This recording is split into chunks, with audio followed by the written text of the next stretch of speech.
Deep beneath the surface of the world lies the Underdark, a realm of endless labyrinthian tunnels and caverns where the sun never shines. The Underdark is filled with races and creatures too numerous to count or to list. Foremost among these are the Dark Elves, the drow.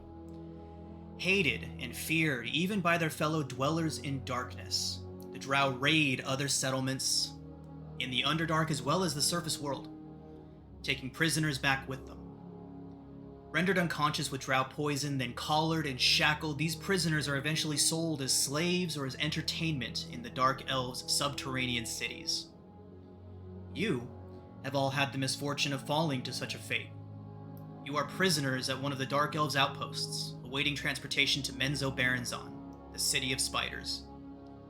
Whether you came into the Underdark seeking knowledge or fortune, or were just in the wrong place at the wrong time, you were ripe prey for a drow raiding party.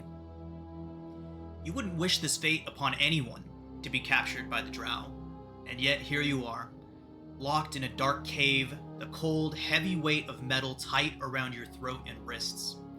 Your weapons and armor, all of your belongings taken from you by these cruel captors. But you're not alone. Other prisoners are trapped here with you in this underground outpost far from the light of the sun.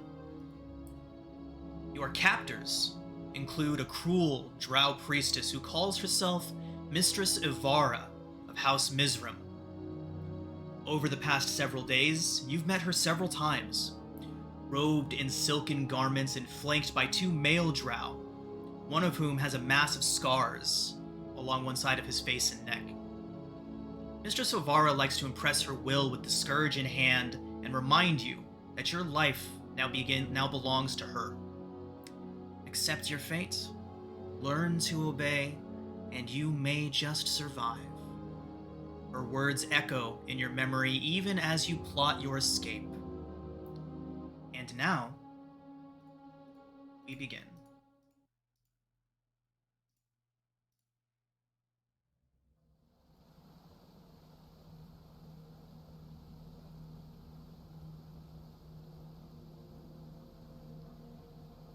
All of you are inside of your shared cell, surrounded by unfamiliar faces, some strange and some frightening, but each one with something in common. Their lives, as yours, would be drastically improved by being elsewhere. There's a pair of drow guards standing just outside the prison door, conversing casually, shooting a glance and a sneer towards you all through the bars of the door. Towards you all and the other wretched souls huddled in this cell.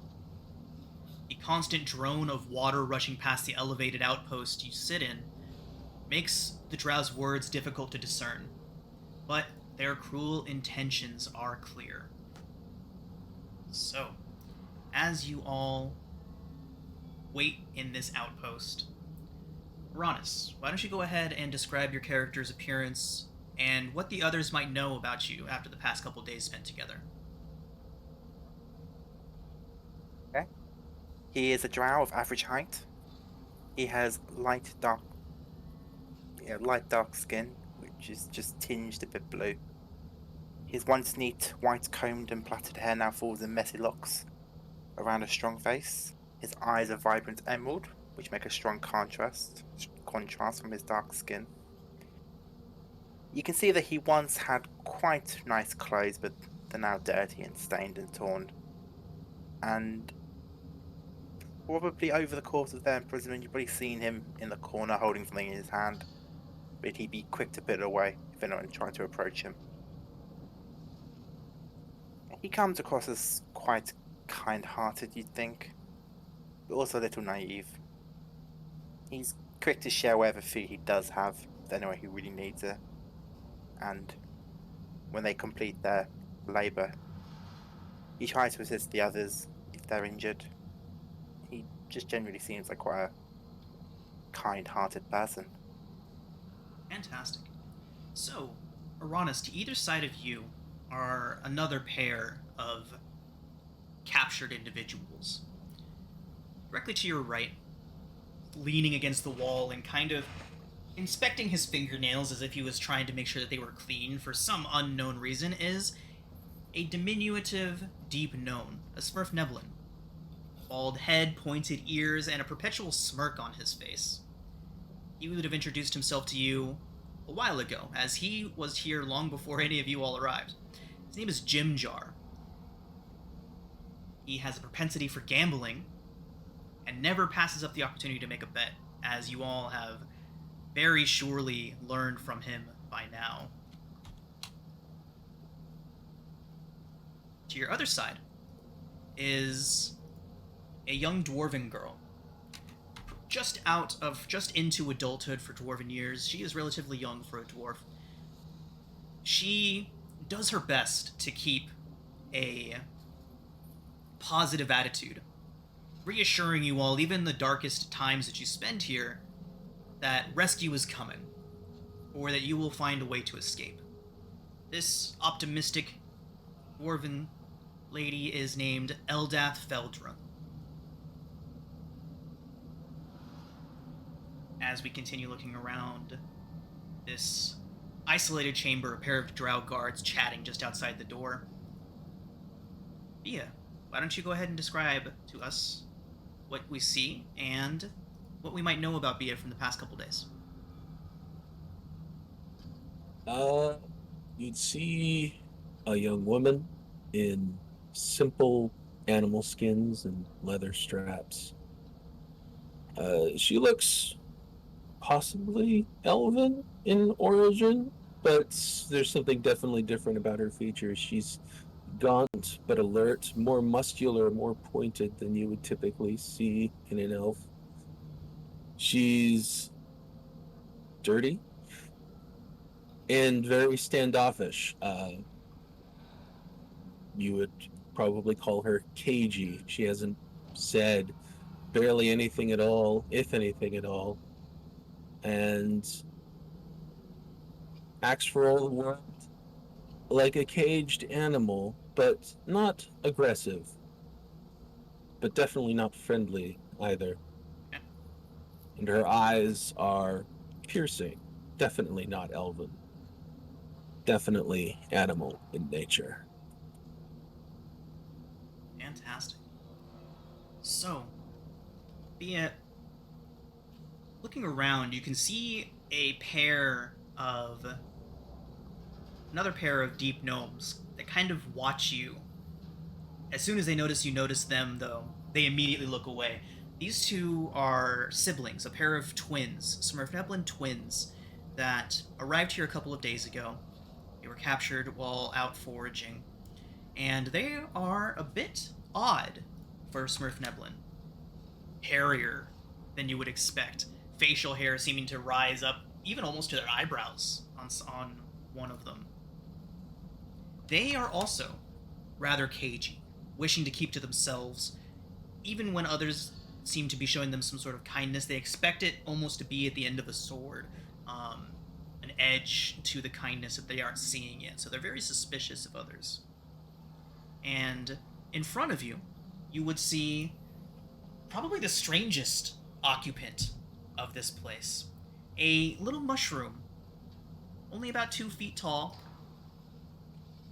He kind of waddles around. Every now and then he sits still for an extended period of time, and it's easy to forget that he is a sentient being. And further strange still is when it approaches you. If you are standing near it, or maybe standing on his foot or something, and he lets out a little poof of spores into the air, and suddenly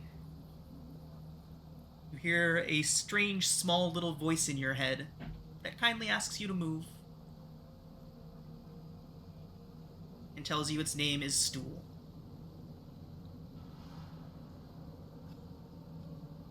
Sarah, why don't you go ahead and describe your character and what we might know about her from the past couple days. Okay, so Sarah would be quite recognizable as a dwarf. She's young. She's about 30. About 4 foot tall and definitely sturdy. She's about 175 pounds. And she's strong. Like, you can tell. She's muscular. This is not a dwarf that spends time at the forge. She looks like a fighter. She looks like she knows how to fight. She has very, very thick, long, white hair that is very sensibly braided tightly against the back of her head. As I said, she has very obviously dark skin, and she has orange-hued eyes, which, if you were just to dismiss her as a regular Durgar, the eyes would catch you. They're actually very, very warm. They're very inviting and sincere. So that would make her quite different from what you might expect. What you might know about her, if you spent the last few days with her, she has a sense of humor. So she'll make snide jokes about the guards when they're not looking, make faces at them behind their backs, tries to keep up morale in the group. And she will check on others just to see, how they're doing, if anybody's hurt. She would also, based on her background, she'd be quite observant. She'd want to know, okay, who's in charge of this outfit? Who's respected, who's not? Is there division in the ranks of the drow? She'd very carefully watch routines, changing of the guard. When does that happen? Who's on what shift? Is there patterns of behavior, patterns of jobs, and who's doing what, and that sort of thing. So, caring, but also quite sort of studied of the environment that she's in, and she wants to get out. She is pissed that her stuff got taken. Yep. All right. Fantastic. So, seeming to match, if not mirror, your jovial attitude, is strangely enough a elderly Darrow man. Very odd for his particular ilk.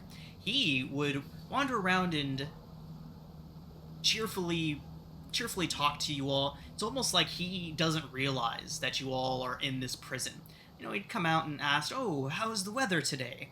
"Oh, dreadful, dreadful." Strange things, especially for a subterranean dweller. But he seems genuinely nice and interested in everybody. Consistently asking about how you all are, if there's anything he can do to help you, volunteering to take on chores for you and whatnot.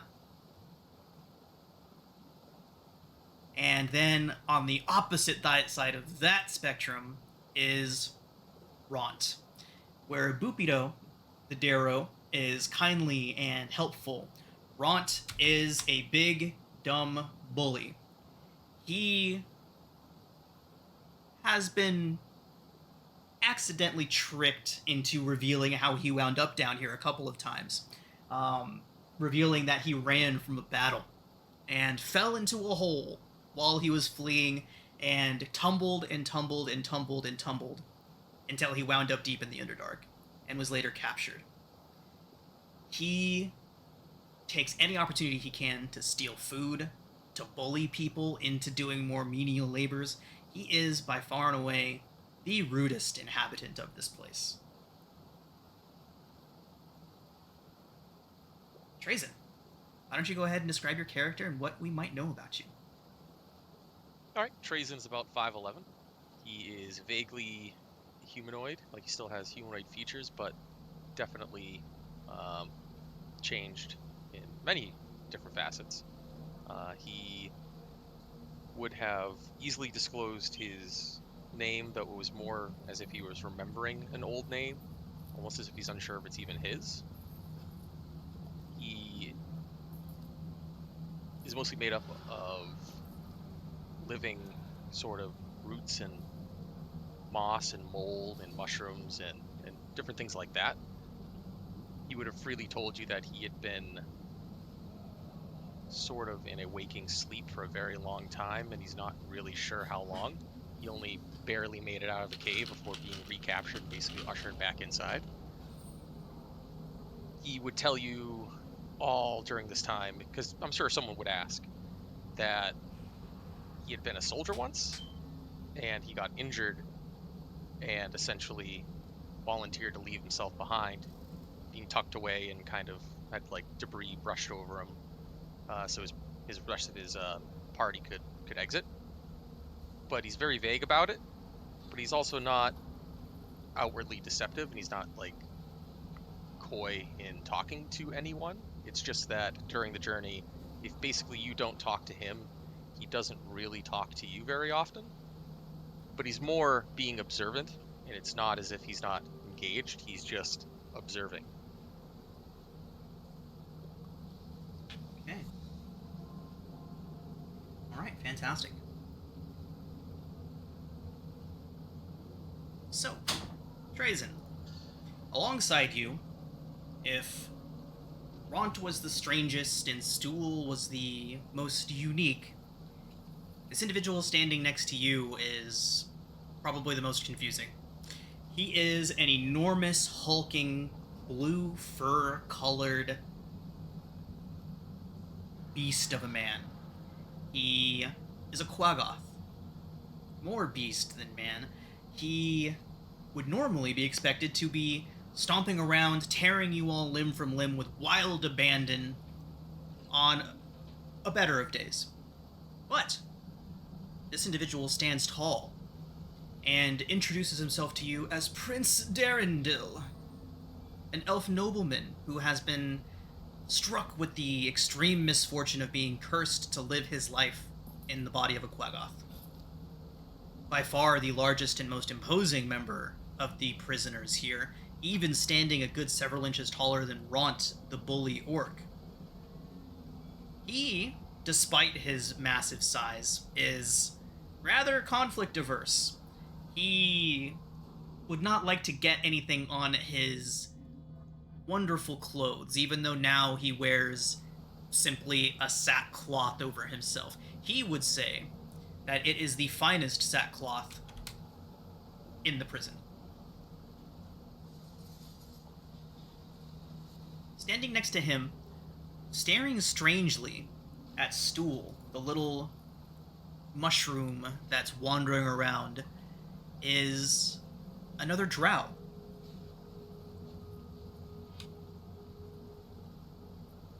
Cold, dark eyes, and a very quiet nature about him. Seems very contemplative, spending a lot of time just staring at the wall, sometimes not even realizing when he's being called or spoken to. That is, of course, unless Stool approaches. He gives the little myconid sprout all of the attention that he can muster. Seems to be wanting to be friends with this little mushroom as much as he possibly can be. Even defending him, defending the mushroom against bullies like Ront and keeping him from getting stepped on. He watches suspiciously anyone that approaches the myconid. And Cillian, why don't you go ahead and describe your character for us and tell us a couple things we might know about him over the past couple days. Okay, what you see is a human, very out of place here, of average height and build. Gorgeous handlebar mustache, beautiful deep red matching his hair. I'd say he would have shared his name and possibly the fact that he was a shoulder soldier to any others he noticed being especially observant of the change of guard and rotation of the guards. I'd say he spent his first 24 hours kind of just comatose in the corner in disbelief, not knowing where he was, but then the training took over and he as well was just very observant for the remainder of the time he's been there. Okay. Fantastic. And seated next to you, kind of huddled back into the corner, is what can only be described as a bipedal fish man. He would have introduced himself to you all as you entered. Surprisingly well-spoken and polite, Shushar the Awakened. Would be advising you to seek peace in your dire circumstances, and to understand that while your situations are bad, you can find peace and serenity within. He would vehemently oppose any sort of violent retribution against your captors, saying things like, "This is where we are meant to be. We are captured, and we are captured." is a pacifist, and very much wishes that everyone else would be too. That is everybody sharing this cell with you all. The drow outside continue their conversations, and a brief moment later, maybe 5 or 6 minutes after this, you all hear the telltale signs of boots approaching your cell. Now, it has been a very long day of menial labor, humiliation, and constant fear of death. And as a result, each of you does have a level of exhaustion currently. So, just a quick reminder on exhaustion. 1 level of exhaustion means that you do have disadvantage on ability checks.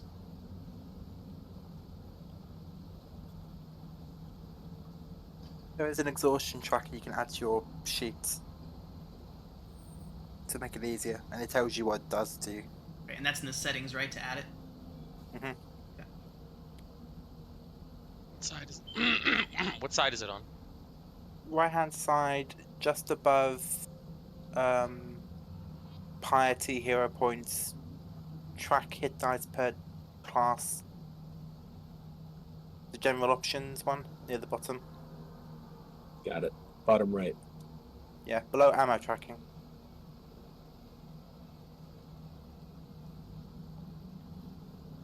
So, exhausted, beat down, after spending your day working essentially to the bone. The sound approaching is the telltale sound of your evening meal arriving. You see a couple of the inhabitants, Topsy and Turvy, the 2 very hairy Smurf Neblin, jump up to their feet and start getting super excited. They don't care. Their situation right now, all they care about is the fact that they're about to eat. And Ront, you can see him looming by the door, kind of almost dancing around from foot to foot. The enormous orc, equally excited to get the meal. And a slot at the bottom of your door slides open, and 15 plates are slowly slid in, one at a time. Bupido begins handing out portions to everybody. The helpful Darrow, as always, doing his best to be of use wherever he can. And he passes out each of these bowls to each of you, and inside is a gray slurry with unknown little bits floating around inside of it. You've been told that it's essentially a mushroom broth. It tastes vile, but it is the only sustenance that you will be getting.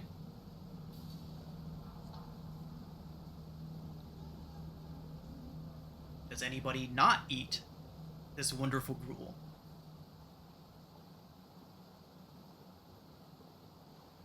No, as I do not require sustenance. Alright. So, as you're all eating,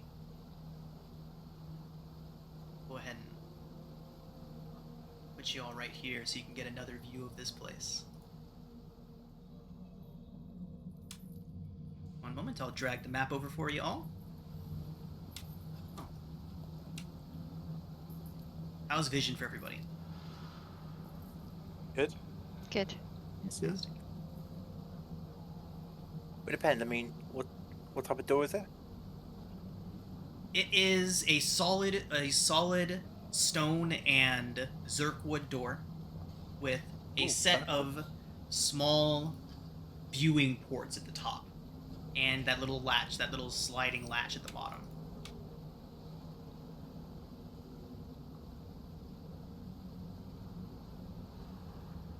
There we go. So, Ront, the orc, quickly slurps down his food. Takes him all of about 3 seconds to completely finish the bowl. You can all see the drow outside of the door, kind of looking in through the portholes. They're clearly waiting. Ront kicks his bowl at the hole. One of the drow reaches down and picks up the plate. And you see Ront stand up and begin looking around. You see his chest all puffed out. And he stomps over towards Little Stool. And just as he gets behind Stool, Stool has managed to position his bowl on the ground, and Stool just tips his head up and over and sticks it into the bowl. Appears to be trying to absorb the gruel up through his spongy fungus. Ront approaches him and grabs him by the back and lifts him up and out of it. The orc says, "Mushroom doesn't need to eat. Ront need to eat," and he throws Stool across the room. Stool hits the ground and rolls a little bit, his cylindrical body making his momentum hard to stop, until he kind of bumps into you, Cillian. I pick him up and dust him off. Awesome. I'll step forward with a smile on my face. Well, as much as I can smile in this situation. Just, Ront, that wasn't very nice to do, now was it?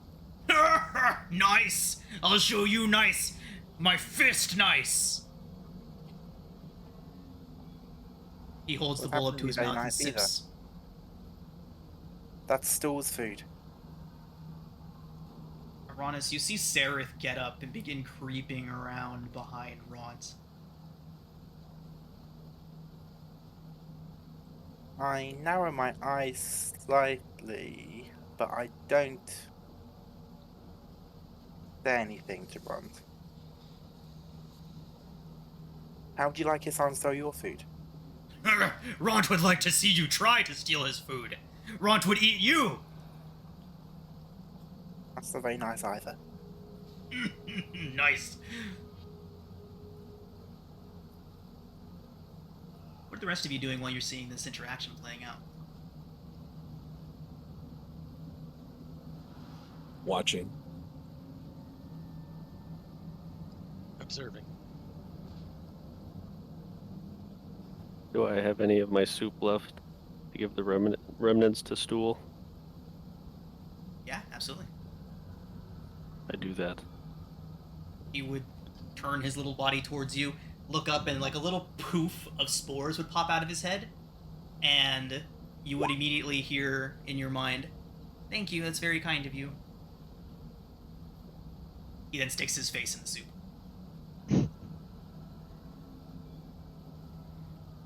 So, Sereth is behind Ront, standing there still as stone. Ront has not noticed him at all. And Sorry.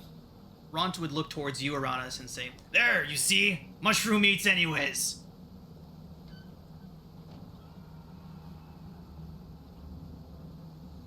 Well, it's just not very nice, is it? We're all in this situation. You could stand to be a bit nicer.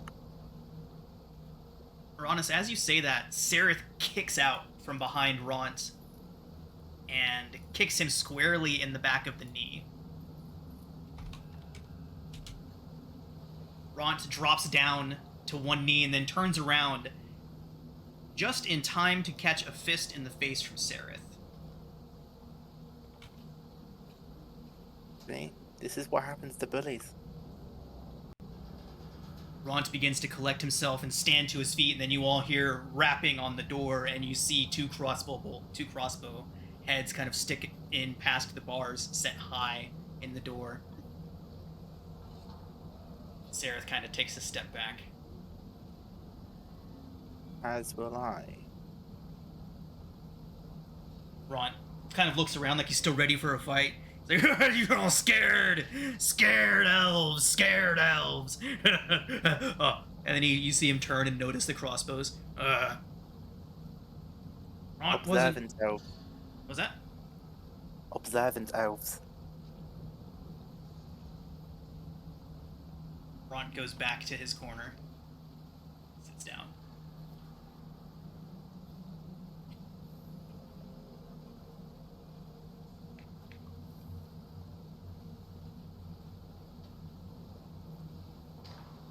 right, everyone. So, Bupido, the gregarious Darrow man, would go around and collect all of your plates as you finish eating,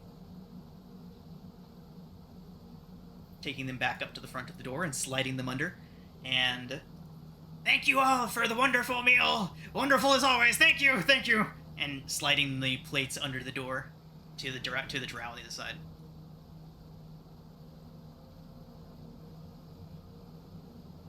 Under my breath, I go, kiss ass. You see him turn around from the door, very pleased with himself.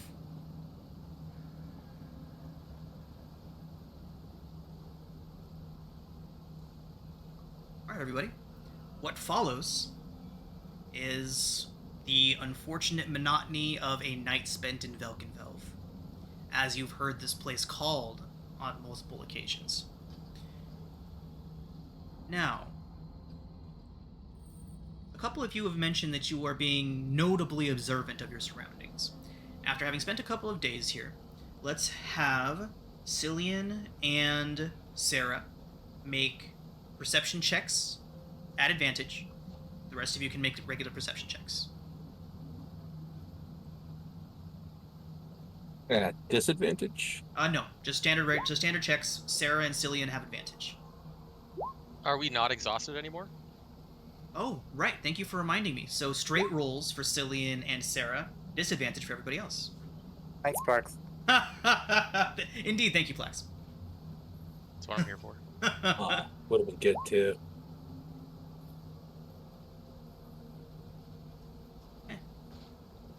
So, the chain of command here is quite clear. Sarah, you would have immediately noticed, as everyone else would have, that the drow priestess, who goes by the name of Ivara, is very much in charge. There is no contest between that. The other drow show her extreme deference, calling her madam and showing her extreme respect. Some of them even calling her mother, the lower on the totem pole drow. Sarah, you would have noticed that she has a certain disdain for the scarred face elf. Not necessarily a dislike, more of almost thinly veiled disgust for him. If you're 19, you haven't figured out too much more other than that, but there is certainly something off in their relationship. Aside from that, the rest of you would have noticed that this place has a contingent of no less than 20 drow. Sometimes there are less as they go out on patrol. Sometimes there's more when a patrol returns. But you can essentially count on there being anywhere from 10 to 15 drow here at any given time. Half of that number appear to be elite warriors. Very skilled and more in charge. 2 of them seem to be at the top of that particular pecking order. The young, boastful drow and the scarred-faced drow both seem to share authority over the rest of the males here. There's also been another female drow that's been wandering about. Her name is Asha. She appears to be younger than the rest, and you've seen her speaking familiarly, if that's a word, with the young, boastful drow. They appear to know each other on a deeper level than the rest of the drow here. She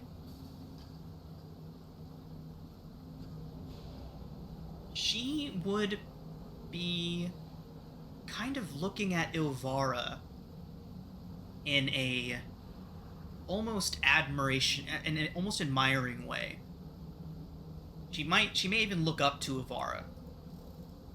But this would be Asha.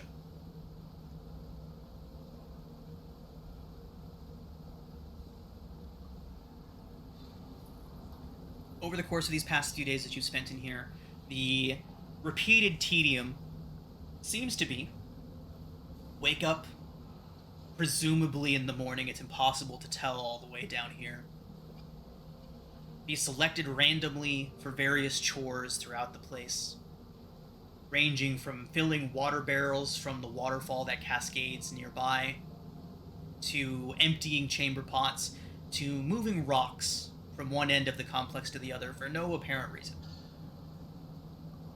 These menial tasks are broken in their tedium every now and then by Ilvar or one of the drow simply deciding that a prisoner is not worth their efforts anymore and hurling them over the rope bridges or generally off of this raised, elevated place. Some of you even seen them fall into the spider webs below to be feasted on by the giant spiders that inhabit the webs below. During your time here, you've gotten a decent idea of the layout of the place. You're high up in a cavern, a good 100 feet from the surface, and your outpost that you're in right now is obscured from view from below by this mass of webs formed by the spiders here. There is a waterfall bisecting the outpost, essentially dividing it into two halves. A chain lift that sometimes you are ordered to operate, retrieving drow patrols from below, bringing them up on this lift to you.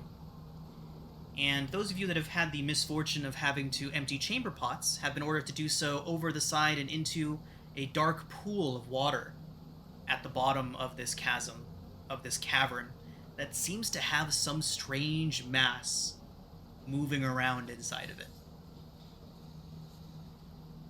So, with nothing but time left for the rest of this evening, what would you all like to do? Could I approach Stool? Sure, of course. I want to come over to him and I want to take a knee, so I'm kind of on his level. I just want to ask him if he's okay, if he got injured at all.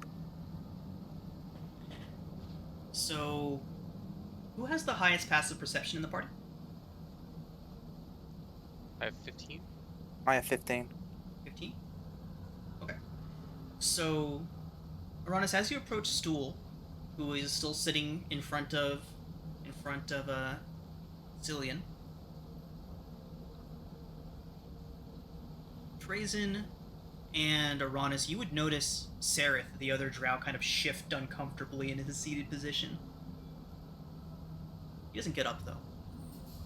So, as you approach Stool, ask him how he is. Again, a little poof of spores up into the air.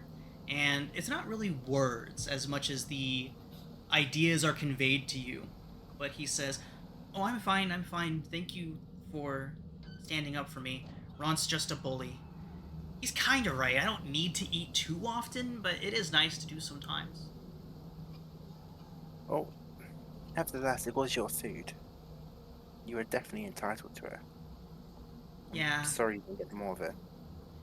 It's okay. This guy here was very nice. He let me have some of his, so I did get some after all.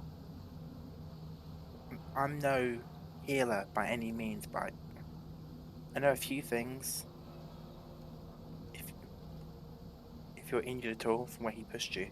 He says, "Oh, no, I'm fine.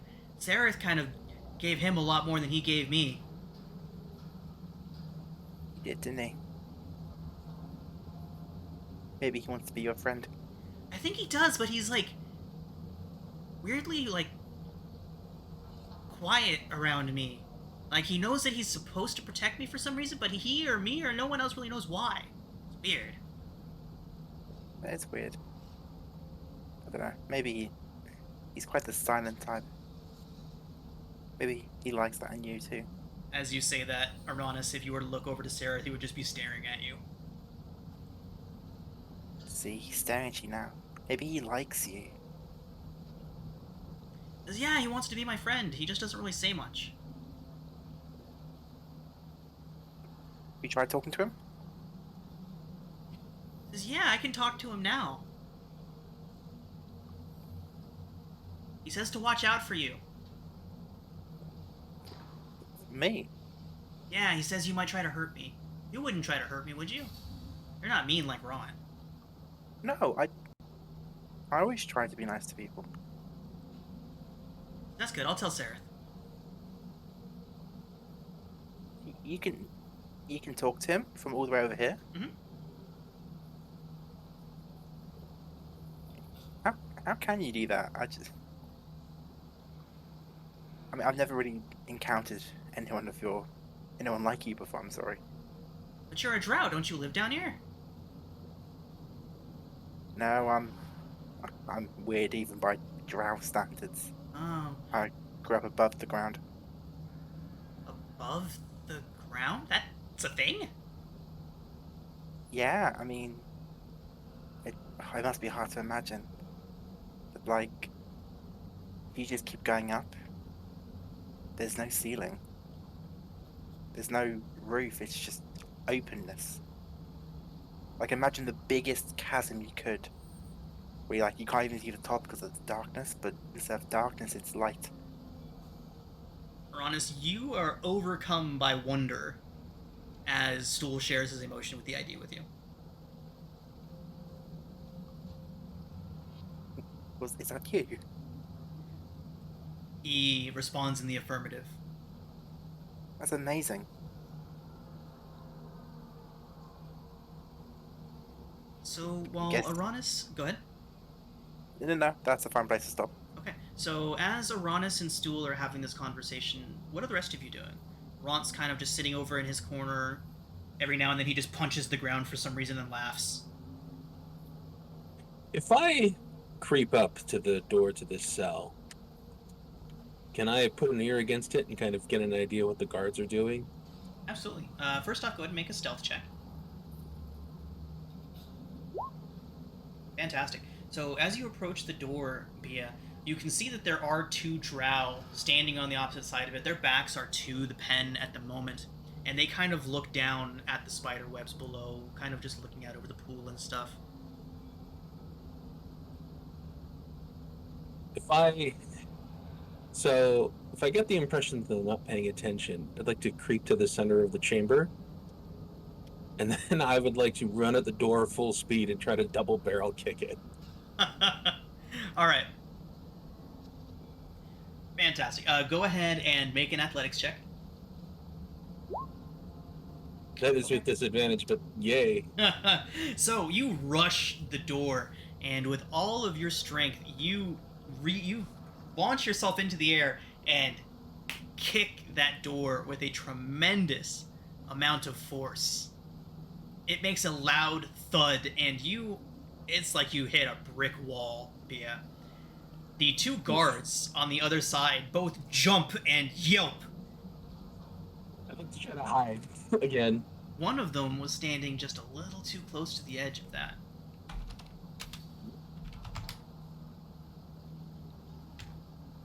Okay. So, you all hear, "Ah! Ah!" And you hear some commotion on the other side of the door, and you hear two drow shouting at one another, and then you all see two drow approach the door. From what you heard, it sounds like one of them almost went over the railing in his shock and surprise, but managed to catch himself. They both trained their crossbows inside. Bia, you've left the center of the room, right? Yeah, as soon as I landed from kicking the door, I'd try to go back and hide in a corner or something.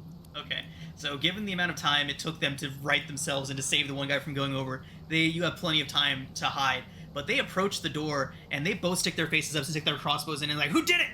Who was it?" You can see Ront kind of shifty-eyed looking around. You see a smile on his face.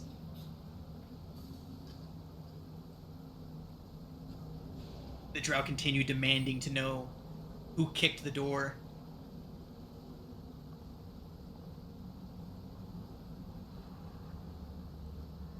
I point at Ront. Ront's eyes go, "What? Ront! No! Lie! Lies!" You hear the drow kind of look towards you, and then look at Ront, and they give a nod, and they disappear for a moment. Ron said, you tried to tell a lie, and they didn't believe you.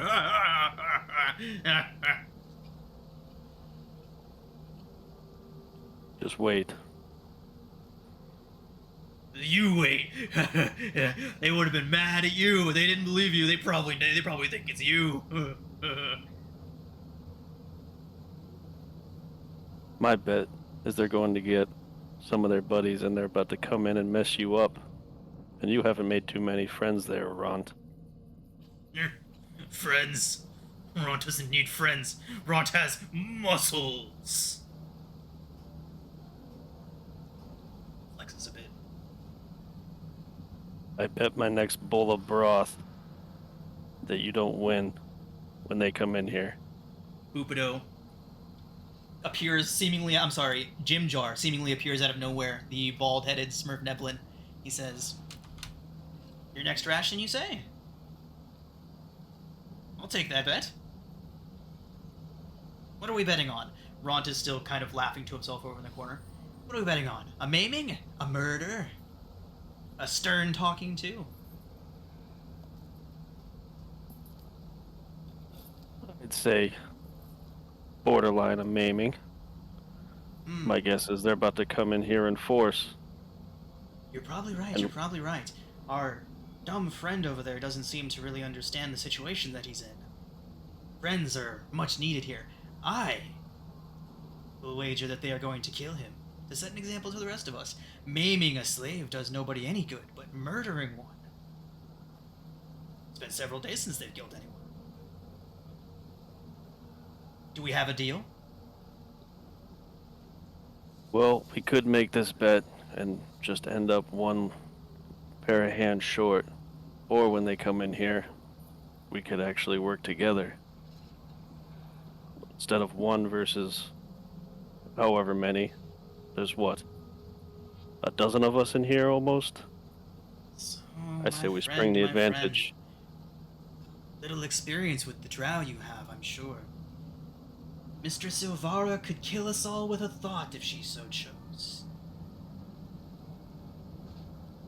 Better than dying by rot. Jim Jar kind of tilts his ear up to the side. Speaking of dying and rot, here comes the mistress herself. And with that, you all also begin to hear the clump, clump, clump of heeled boots approaching. You hear a commanding drow male's voice say, "Step back from the bars immediately or be shot!"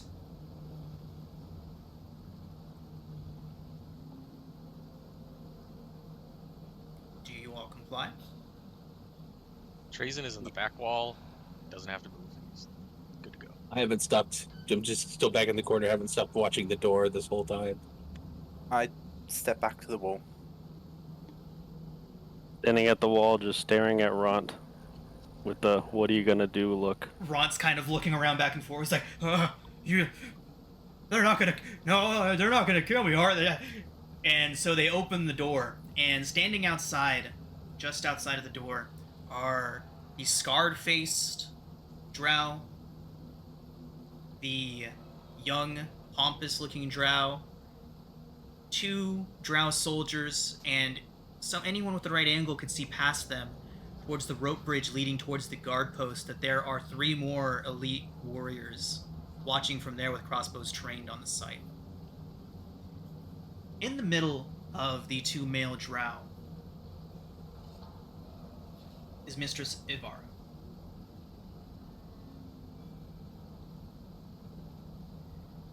She holds a rod in one of her hands, her arms crossed in front of her. And she says, "I hear one of you tried to murder one of my men just now." Ront's eyes go wide and he turns and points toward Bia. "It was her! She did it! It was her! She kicked the door! I saw her do it!" Ivara kind of looks around at the rest of the chamber.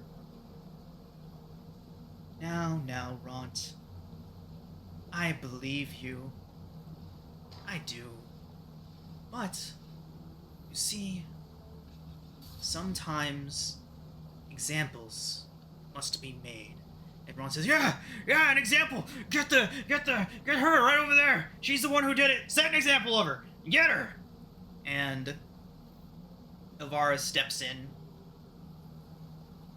Says, now, Ront, she's so fresh and so new here. Much to give to our efforts, I'm sure she has.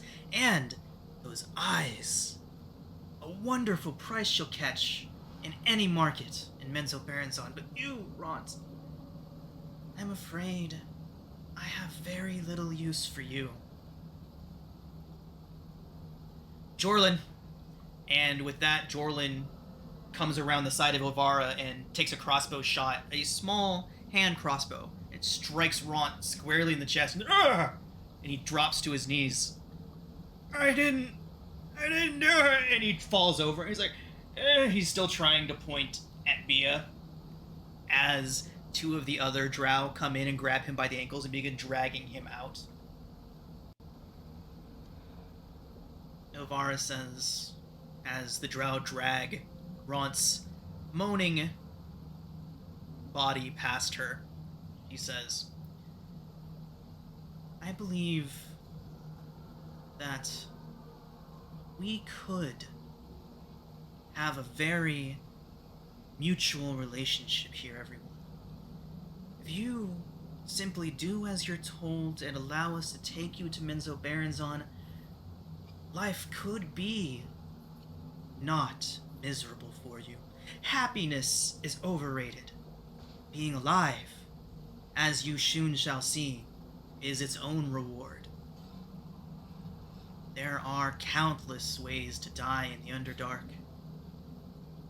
as you're about to see. Any number of them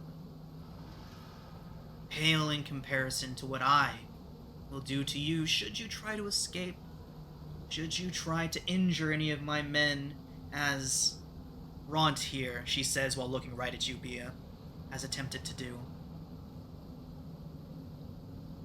Now, she doesn't necessarily back up, but she kind of sidesteps off to the side, just in time for you all to see three drow lift Ront's body up and huck it over the side of the railing into the spider webs. And as Elvara turns and begins to walk out of the cell, as the gates close and you hear the locks slam shut once more, you all hear Ront screaming as he is consumed by spiders. Is that inside where we are? Inside the cavern? Where they threw him? Yeah. Yes. It would have been just outside of your door. Oh, okay. So we can't see, like, down into the No, spider you webs? can't see down into it. You can't see Ront actually being eaten. But you did see them toss him over the railing.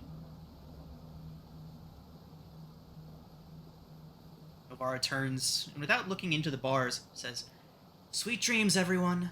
A busy, busy day tomorrow. Hear the booted feet retreating.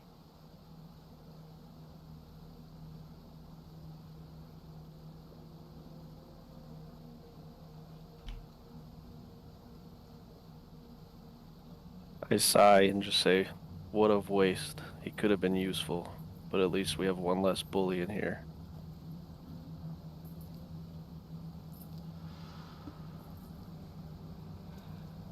All right, Why did everyone. you do that? Go ahead. I'll ask Bia why she did it.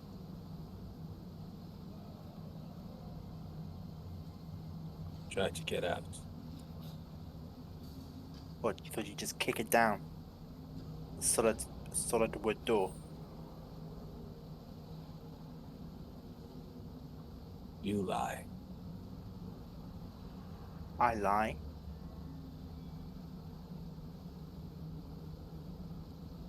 About the orc. You lied. What exactly did I...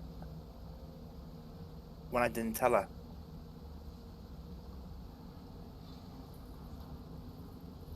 You're right. A lie by omission is still a lie, and I will have to find a way to be okay with his death. But as far as I know, he never killed anyone. At least Eldath, not go ahead. maliciously.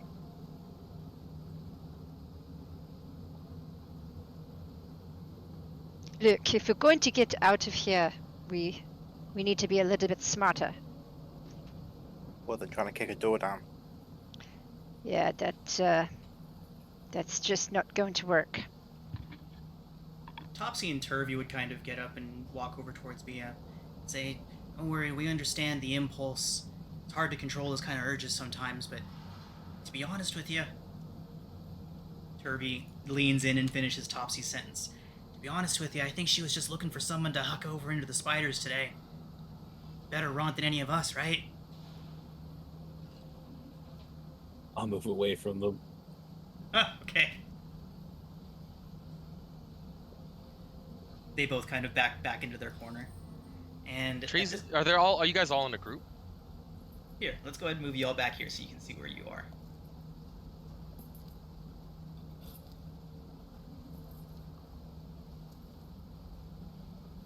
So, Topsy and Turvy over here by Bia. Uranus next to Eldath. Yeah, you all can move around this chamber as you need to. Make sure the dynamic lighting barriers restrict movement. Yep, excellent. So, who mentioned that Ront hadn't murdered anyone? Who said that? I said as far as I know. Okay. So, Eldath, the dwarf, the young dwarf who was sitting next to you a moment ago, she would say, "Oh, I guarantee he's murdered a whole lot of people. I've been fighting, me and my people have been fighting against his tribe for almost a decade, and I haven't met a single one of them who wasn't responsible for at least a handful of innocent deaths."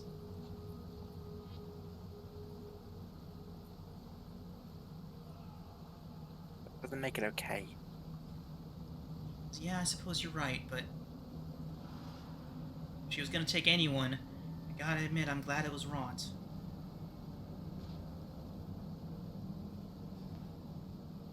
I'm guessing we can still hear him being eaten alive. Oh, yeah. I have heard this word before, murder. I never understood it. What is it? Trazen will actually approach the group and look around.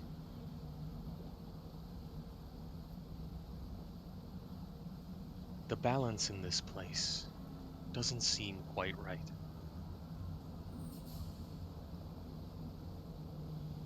I agree with you, Mushroom Man. Being held captive serves little purpose. No room to grow, nothing to do, but suffer.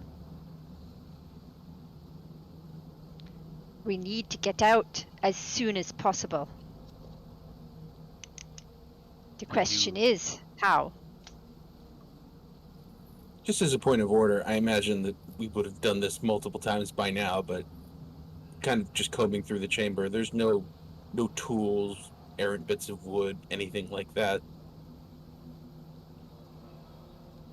So the chamber is cleaned by you all, surprisingly enough, once a day, under the supervision of the drow guards. So it's safe to say that there's nothing in here now. However,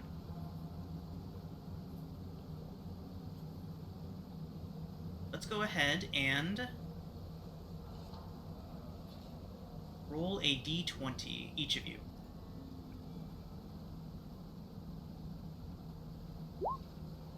On a result of 10 or higher, you have found something interesting while you were doing your cleaning duties.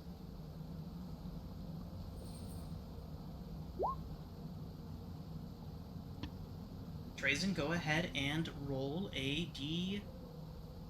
Oh, never mind. My mistake. Okay.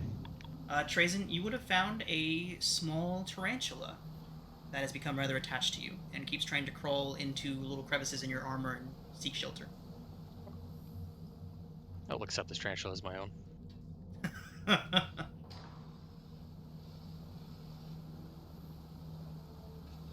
Wait, so I just other found point. it? Sorry. What's up, Tracy? So I just found it. It is just a transfer. Yeah, while you were cleaning and while you were doing your daily chores throughout the complex, you would have found it, just kind of sitting on a pile of rubbish or something like that. And upon seeing you, it would have just scooted a little closer to you. And if you were friendly towards it, would have crawled up onto you and tried to find a nice little cozy place to hide. Awesome. I'll let it make its web on my hat-like head. Nice.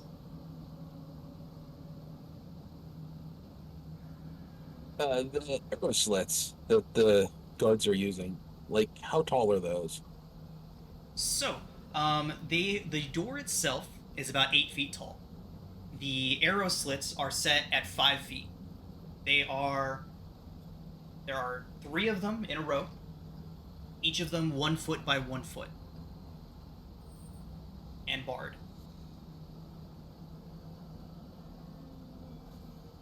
You mentioned that we'd met other prisoners who have since been killed. Mhm. Did any of them mention any escape attempts they tried? Or anything they tried that didn't work? Or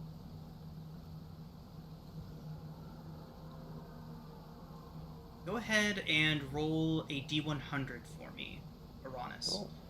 So a 10% chance of having there been a prisoner here that attempted to escape and failed, and you got a chance to talk to. Unfortunately, none of the prisoners that you've spoken to have attempted any escape successfully or unsuccessfully. The only other individual that you've all found that was in here before, that has been since executed, would have been a Duergar man who would not stop trying to attack the drow whenever they opened the gates. And so eventually they just had to kill him and tossed him dead into the spider pits.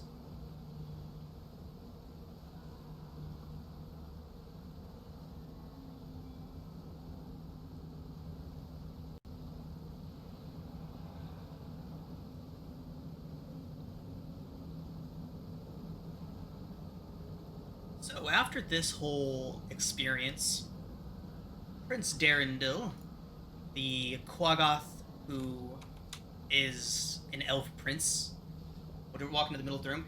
With Raunt gone, must admit I am rather frightened you all may try to give me up next. I will assure you that if you all would help in facilitating my escape from this dreadful place, my family will see you all handsomely paid. Hmm? Hmm?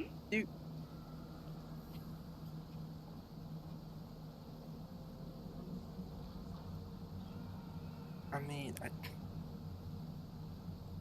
don't know how we would, but I'm sure if there was an attempt, we would help each other. Wonderful, wonderful. I appreciate that. I am not much for the fighting myself. My family is too wealthy for such things. Ah. DM. Yeah. An elf being cursed into a Quagoth, that must have been pretty big gossip going around. Maybe even just the elven community up above ground. Go ahead and make a history check. Damn, I'm so dumb. 19. You have heard of no such story. Has he mentioned a house? Or a surname?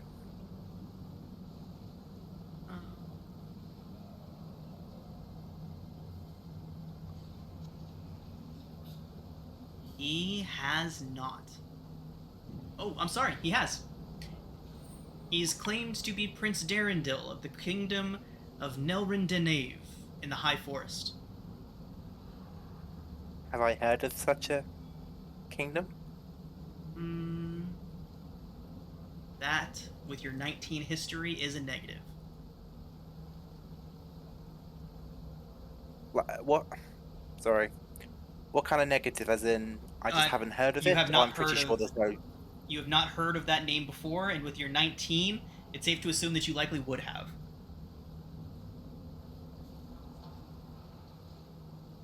Okay. Don't know what to do with that right now. I'll think on that. Fantastic. Has anybody tried to run while they were working while you've been here? So, I am sure the question has crossed your minds in your various journeys throughout Velkynvelve. However, simply running is not necessarily an option, and I will tell you why. The outpost itself is elevated a good 100 feet above the cavern floor. There is only one safe way down, and that is through a lift. That takes about 10 minutes to get somebody from the top to the bottom or from the bottom to the top. It is loud as hell, and takes about 4 people to operate. The webs are about 30 feet down, making it about 70 feet from there to the floor. The webs are pretty thoroughly inhabited by spiders. You've seen, with your own eyes, any one of you, no less than half a dozen of the giant spiders rolling around in the webs, and it's safe to assume there are more. You are thoroughly watched over and guarded each time you are taken out, and you are taken out in groups no larger than 4 maximum. You're usually taken out in groups of 2 or 3. The more labor-intensive tasks, they'll take 4 of you at a time. For the most part, you are separated, you are watched, and there is a 100-foot drop between you and freedom.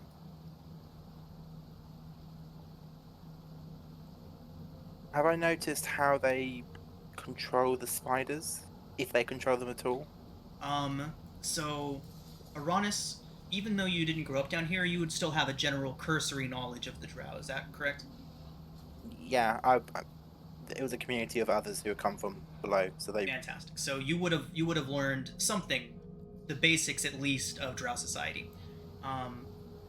The drow have a special relationship with spiders. They naturally obey one another. Or the spiders naturally obey the drow. They have a natural dominion over them.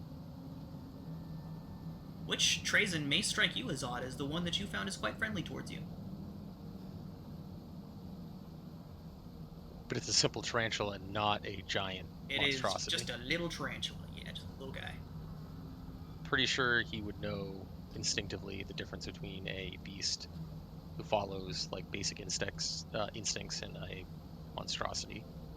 Which actually, are they giant spiders? Giant spiders are technically beasts, but for... They are? Okay, never mind. That's what I just realized. Yeah. Okay, gotcha. Yeah. How... Anything can be cowed. Anything can be made a servant. I know. I think we're a prime example of that, aren't we? And even the spiders down there, they do the same.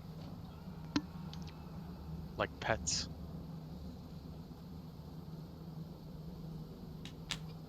Trazen, as you say that, Shumshar, the big old fish man back there, would say, I see things this way as well, Tree Man. We are all pets of the universe.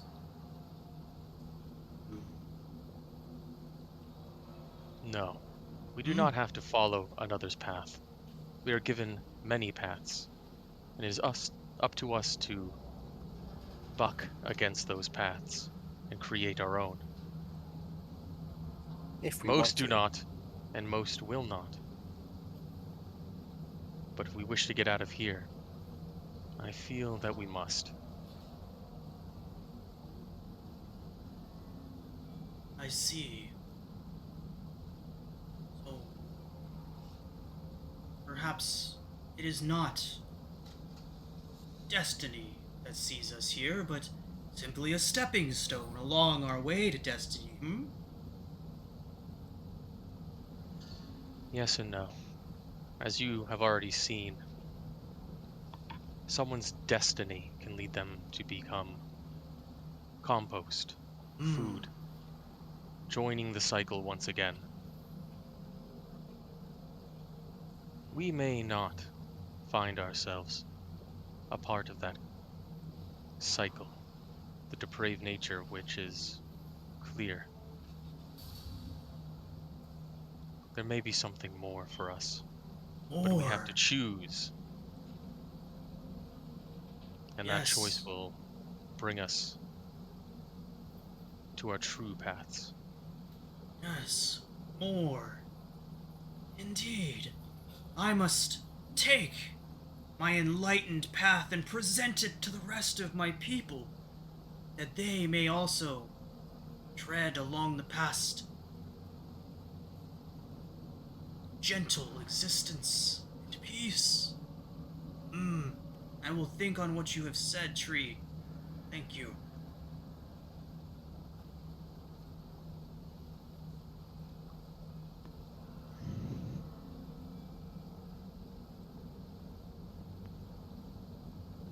DM question. Yeah, go for it.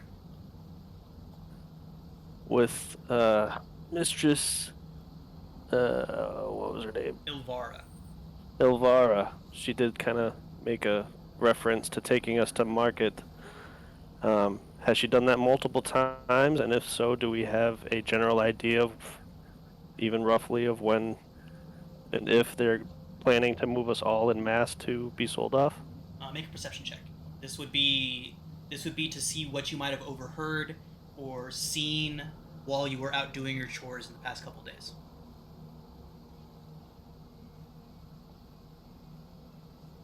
Perception, you said, right? Yes.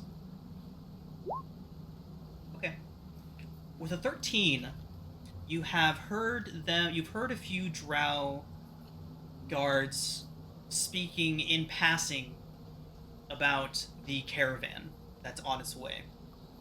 They do not, when they're speaking about it, they speak of it in a way that it is on its way, but you were not able to pick up any specific times. I'll let you throw an insight check on top of that to see if you can get any more.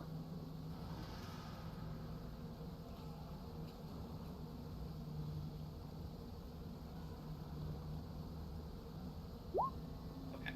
So yeah, no specific times. Unfortunately, we weren't able to discern anything else, but you have heard that there is a caravan on its way here. Okay. As Trazin and the Fishman were finishing their conversation, I walk forward and say, I like the general idea of escape. Although you all got a little existential on us, I think our best bet is when they take us to market, because it'll all be together, and that'll be our best chance.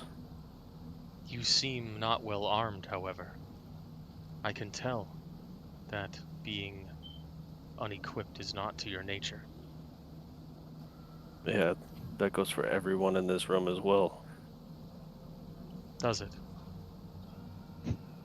Stool would pop over, spread some spores around, and say he has no hands. Our So we'll best be in... Go ahead.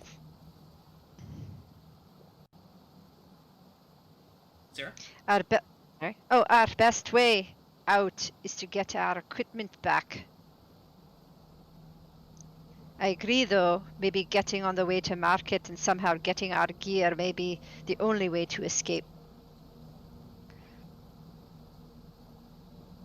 But I think we need to understand our captors a little better. Aranas, you are drow, but you are a surface dweller. Is that not right? Yeah. That is right. Is there any way that we can, I don't know, trick them? They seem very observant. They are. I mean, drow are cunning and strategic. Their status in their house means more than most things. This isn't... I don't know how much experience you've all had with them, but they're nothing like any other elven counterpart. Can they be bribed? I mean, depends what you're bribing them with, but letting us go would result in their death, and most likely the death of their family. Sarah would walk up to the other drow in the room. And what about you? He would kind of shrink away a little bit and give you a very guarded stare. Sarah, as you approach him, can you make a perception check for me?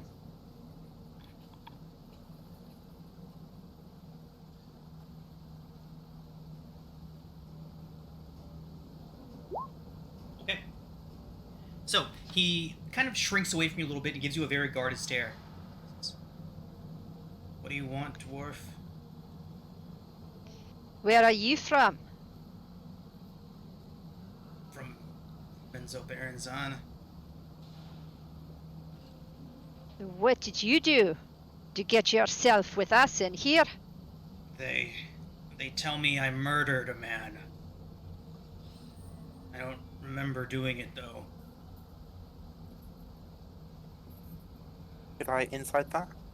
Yeah, go for it. Yeah. Uranus with an 18. He believes himself to be telling the truth. He doesn't remember doing it, but there's a hint of something else in his voice as well. He doesn't seem to remember doing it, but he also doesn't disbelieve the idea that he might have.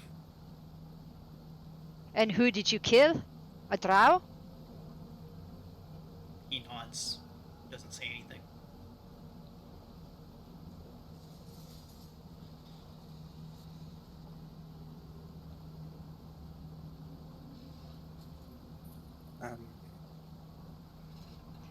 I think you're scaring him a little, Sarah.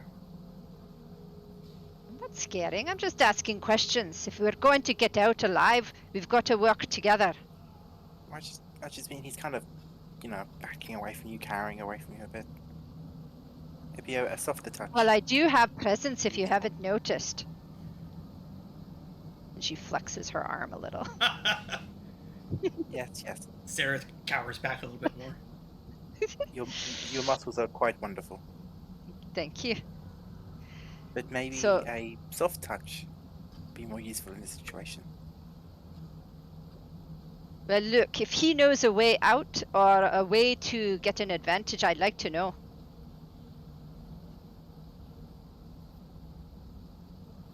I'm sorry about Seventh. She's just, like all of us, quite desperate to get out of here. He You nods. The drow better than me. I don't want to be a slave. Exactly. So you'll work with us? Kind of looks past them and then looks past you, Uranus, to stool sitting back there. He says, "I'll help you as long as we keep the little one safe. I'll help you." What's it with you and the little one? He's You look been- at him as if you've got cow eyes. He's been kind to me. It is my duty to protect him and those like him. Defenseless creatures, you see. We're all Really? defenseless.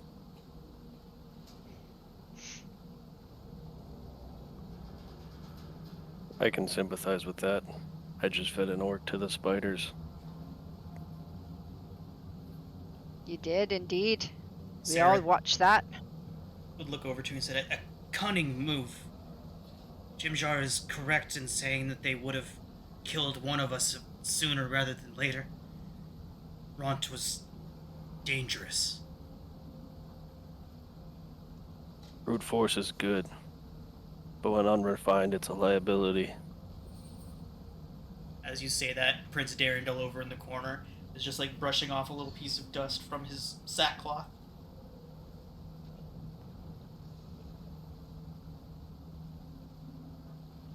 Killian, do you have any insight onto what we should do to get out of here?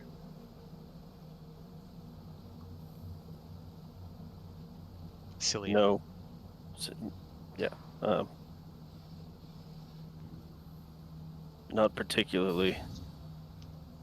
Just wanted to get the conversation started, though. All I know is running into a door full force didn't seem to work. Shockingly.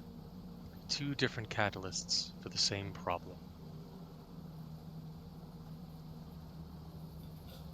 The little Darrow with the poofy hair would kind of stick his head underneath someone's legs to get into the huddle.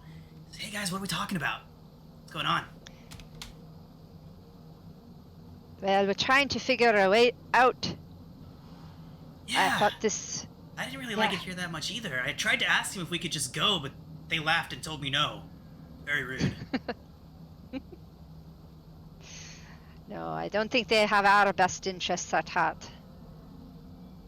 Eldath, come join. She's kind of sitting over there with her hands, like with her head kind of sunk in her hands. What? Oh, I'm sorry. I must have dozed off. What are you all talking about? A way out of this predicament we find ourselves in. Is your clan nearby? Unfortunately, know not. that Oh. I'm from Gauntlgrim, and we were on a mission far from home when I was captured. I can only assume, based on how long they were carrying us, we're not far from where I was captured, at least on the surface world. We went down and down and down and down for a long time, but so far from my clan, unfortunately, and they killed everyone else that I was with.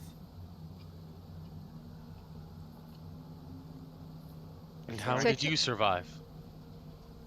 By chance? No. By skill? No, they hit me several times with their little arrows, and she shows you on her clavicle area. There's a couple of wounds that are healing decently. Small incisions from small crossbow bolts. So they've got some sort of poison on them. They knock you out cold. I was able to take 3 of them, but the 4th one took me down. How much do I know about drow poison? I would say you're sufficiently versed. But so I'd know that they coat on their weapons most of the time. Yes. So you would be aware from your history and your background that the drow themselves, their bladed weapons are coated with a killing poison. Their crossbow bolts are coated with a neutralizing poison that would knock you out. Most of you have probably seen that at work at one point or another in your stay here. The drow do like their poison. We don't have to worry too much on those crossbow bolts, really. It's those blades they carry you really got to watch for.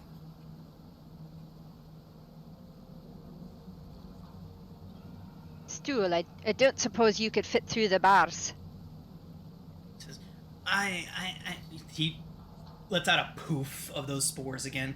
You're noticing him doing that every now and then, and every few minutes you can hear the various dwellers slipping into other languages, and you start having trouble understanding them. Like Topsy and Turvy would be speaking Undercommon. Sereth would likely end up speaking something else. Like, they'd all start speaking different languages, and then Stool would just let out a poof of spores, and suddenly you can all understand each other again. But letting out another poof of those spores, Stool would say, I could probably fit through the bars, but then where would I go? What would I do? And there's always a couple of guards out there, and he just rambles on like that for a while, obviously terrified at the prospect.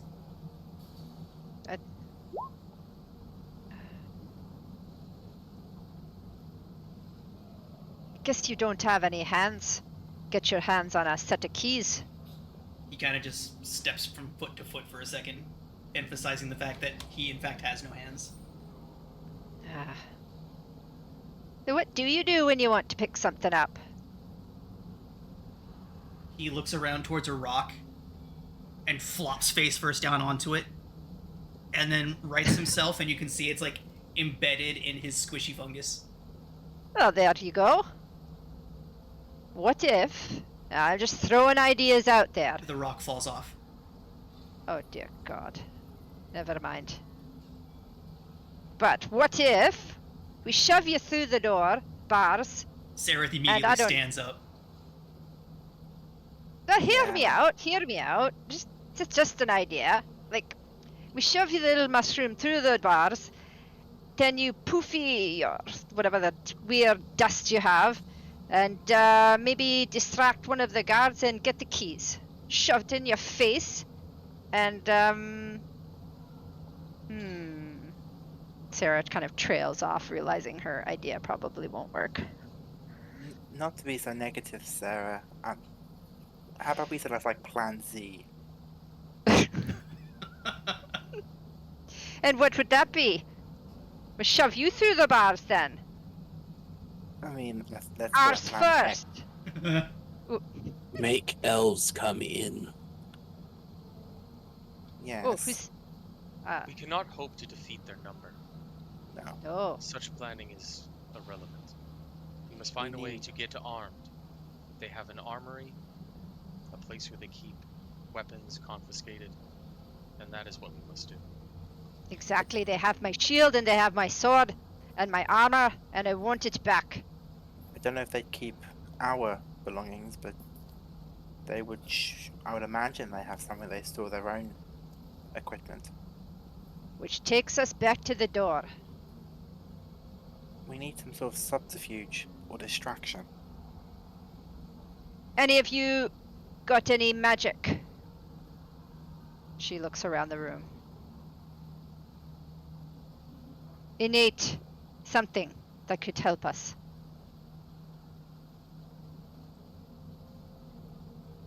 I mean, I can do some really small basic stuff. I don't know really how it'd help.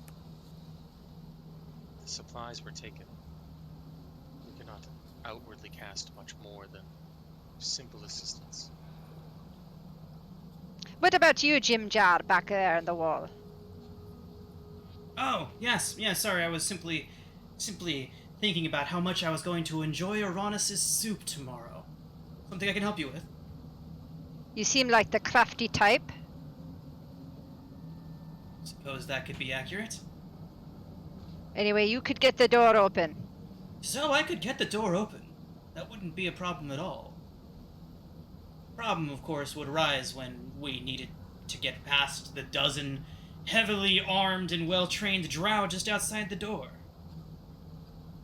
Two outside the door. 2 outside the door, no less than 3 in the guard post, 6 more down in the barracks area, and at least 2 north of us in the guard tower. You seem to know the layout quite well. Well, I have been here for nearly 2 10 days. That takes us back to Cillian's plan then. Get on the wagon to the market. And then deal with 40 drow instead of a dozen. We'd also be chained, I imagine. You are currently chained. No. Yeah. See, we'd still be like this though.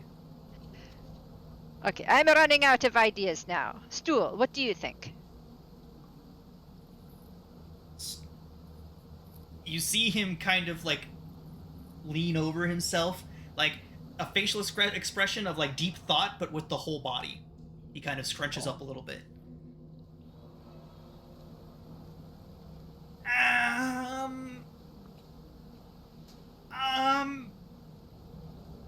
Maybe we could just ask them nicely? Pupudo shouts out, I already tried that, it didn't work! Oh, for God's sake. 2 guards, 3 guards, 5 guards, 12 us. 12 unarmed us. We're chained.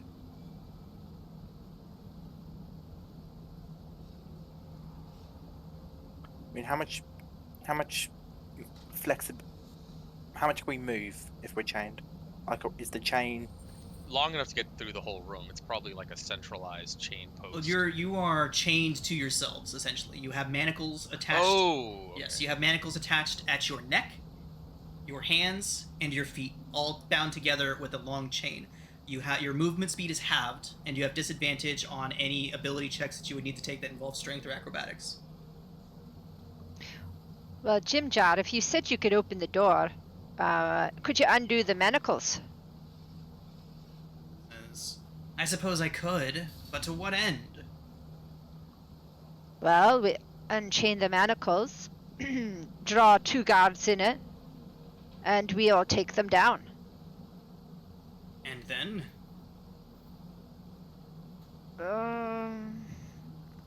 Then draw 2 more in. I'm afraid by the time you've drawn anybody in here, the guards at the tower across the bridge would see it, and already have their bows trained in here. And that's not to mention the Quagoth den just north of us. They would love an opportunity to tear into our sweet flesh. So no, I'm afraid overpowering them is simply not an option. What about digging our way out? Eldath would be like, now there's an idea! Leave it to a No. dwarf to come up with an idea like that. Unless we have the tools, the ground is made of rock. We are lucky to have any dirt here at all. So is it a dirt floor, a stone floor, It is stone. and the walls are stone? The entirety of the area seems to be carved out of stalactites. Stalactites. And the post in the middle? Or was there a post in the middle? Oh, there's no there's post in the middle. Oh, okay. Just kind of as I would, sort of playing around with these manacles, giving them a pull. Do they see these are like solid ass manacles, or are these like old crappy manacles? They are solid manacles. In fact, you cannot see any seams, any keyholes, anything along those lines. Oof. So Jim Jad, how would you get the manacles off? Trade secret, I'm afraid. Do it, let's see. So, what part of trade secret didn't you understand? If I show you, it's not exactly a secret anymore, is it? Okay, I'll close my eyes then. No, can't risk it. Can I insight him? Yeah, of course. He can't get these things off. Ignore him, Star. He's talking out of his ass. I mean, respectfully, Jim Jar. Such a feat of evolution. Perhaps he is a wonder. Oh no, I didn't mean. Never mind. Well, that takes us back to Stool then. Shoving him through the bars. We're And not she shoving him through the bars. When she says that, she looks at Sarah. the drow. His Zara. hand is Just- on his belt, like he would have had his sword there, but there's nothing there, so he's just kind of sitting there fuming.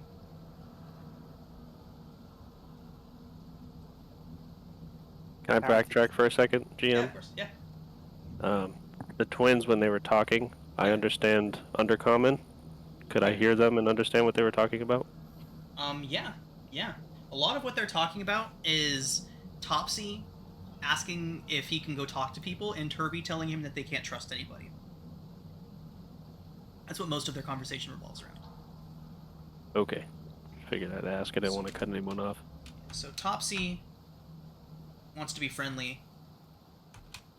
Turby advises against it. Thank you.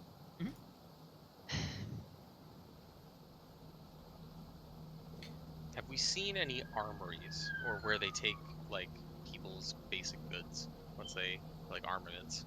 Make a perception check. This would be not at disadvantage since you're making it for something that happened earlier.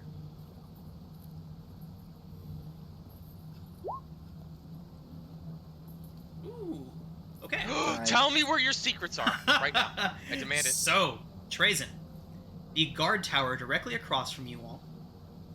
You've been led through it a couple of times. The bottom floor is empty for the most part. There's a couple of chairs and no less than 3 drow inside at any given time. This guard tower is directly across from where you're being held. However, you have seen unarmed drow go into the tower, climb a rope ladder up, and then return later armed and armored.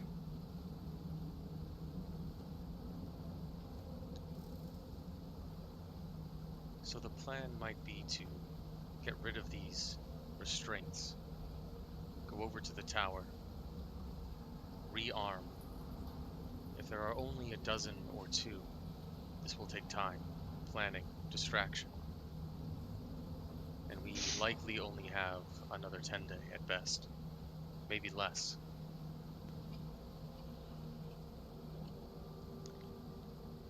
The question is then, again, how do we get out? And that question we will continue with when we come back from our break.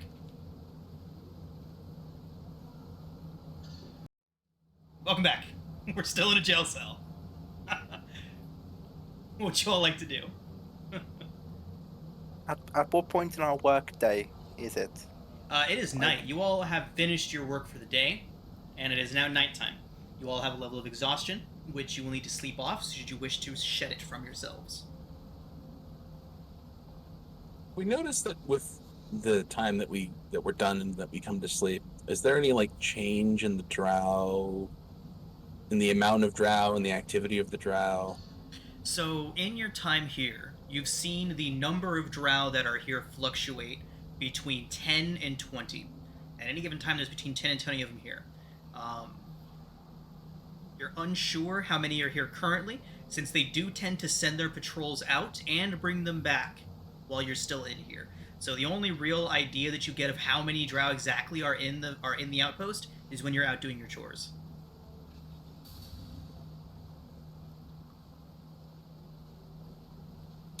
I'll curl up and then I'll go to sleep thinking about all the stuff I'm going to get up to during my next work day. Do they have like a shift change at some point? They do. They appear to change guards every 6 hours or so.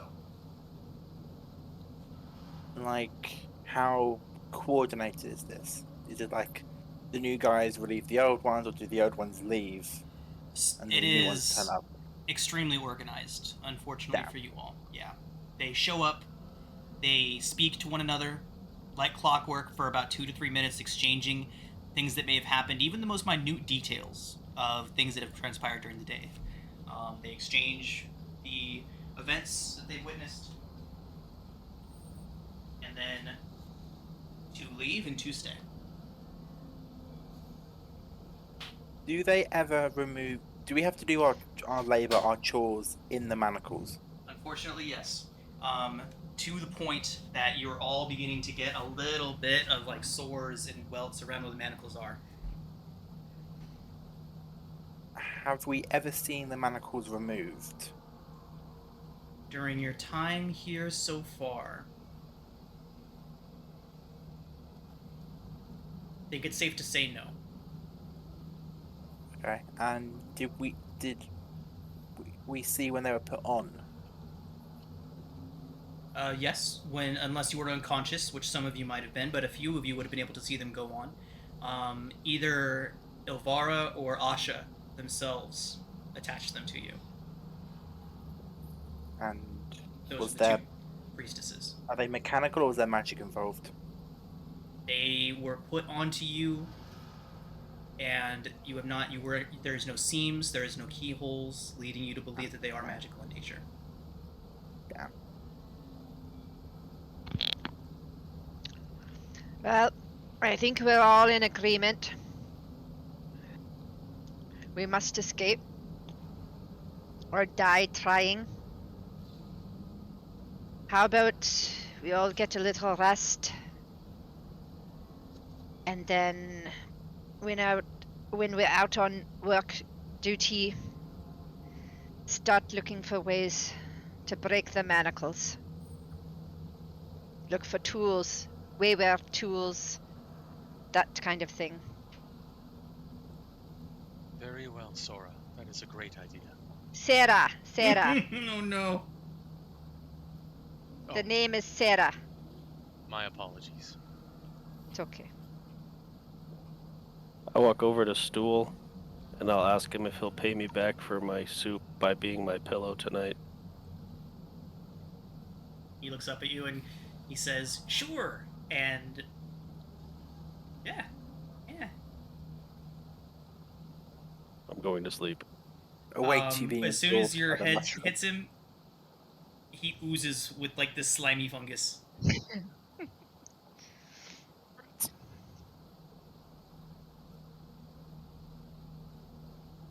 Like a sponge too full with stiff. Some of it's probably even that soup gruel. I'll do a quick and as quietly and stealthily as I can, quick evening prayer to my deity. Okay. And once again, ask her for her assistance. I imagine I've been doing this every single day.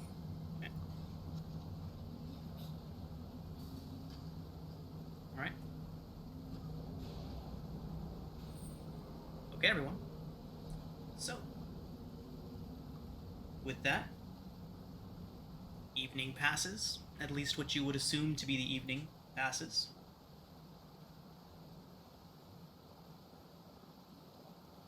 And some of you may have already been awake when this occurs, but for the most part, you are all jostled awake by a pair of guards rapping violently on the door and then saying, "It's time for first chores! Up the lot of you!"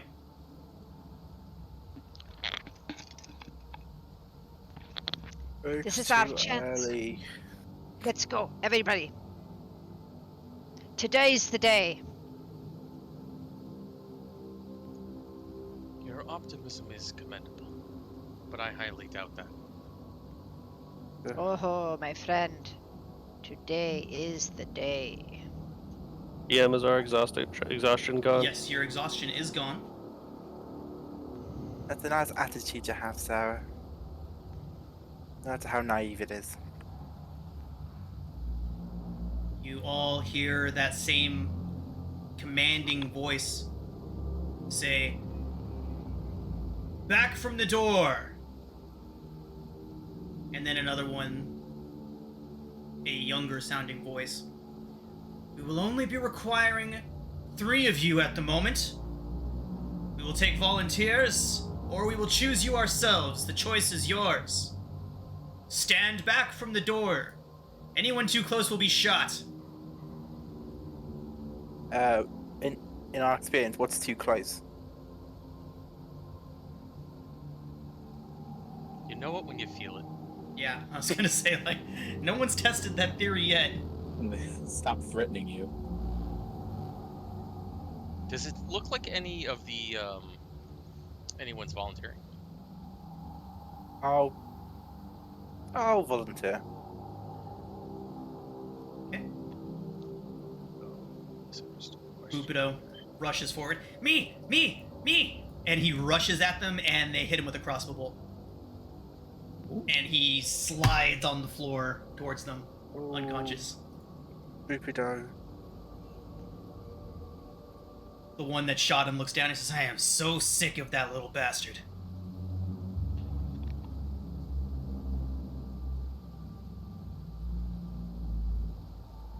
They raise their crossbows up. First task for the day is collecting water. 3 volunteers. Water is the gift of life. I suppose I can join. I'll help. Yeah.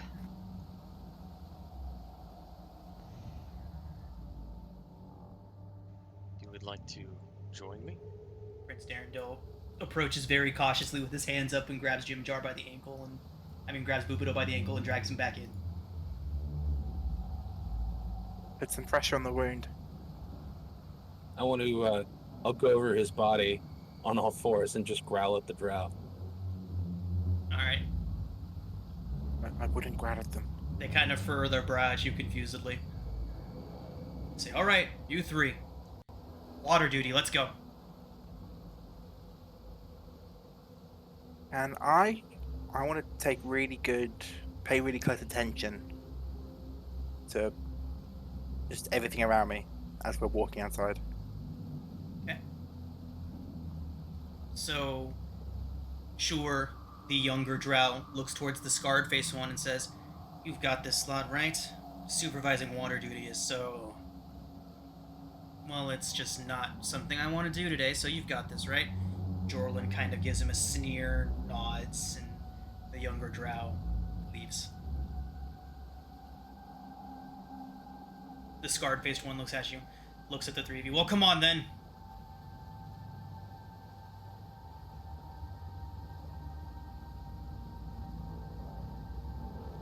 As they're walking away, This can one? I Yeah. look like I'm trying to aid Boopido, but take the crossbow bolt, remove it from him, and somehow hide it? Yeah, make a sleight of hand check.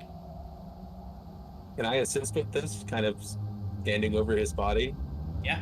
Make your check at advantage. No. Okay. Nice advantage.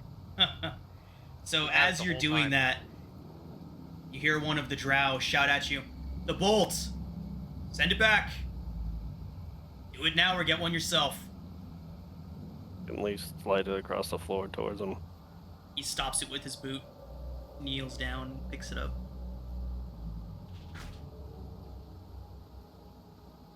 Why can't I roll good? Such is fate. Okay. So, Can I attempt? Sorry. go ahead. No, go ahead, you're good. Can I attempt to see who locks the door? Yeah. So, actually, unfortunately not, because you are not going to be here to witness that. Jorlin, the scarred elf, leads you through this guard post here. And he would lead you all to right down here, all the way down over to here. Oh, okay. Zoom. And you all would be stopping right here where Uranus is. I have low light vision. The speed of a Follow our voice. I Tracer. can't see anything. You're can't good, very- you're good. 1 second.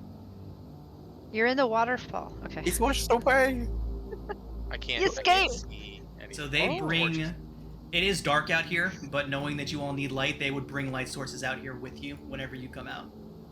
How close to the bridge, like, or to the rock, is the waterfall? Okay. It is only about 5 feet. Like, you could reach out and touch the water from where you're standing, Uranus. And as you're there, a couple other drow would approach from behind Jorlin. And they'd be carrying large buckets, and they would then hand them over to each of you. Now, while all of this is happening, the 3 remaining drow come over here, and they say that they need 3 more volunteers to clean the Quagoth Pen.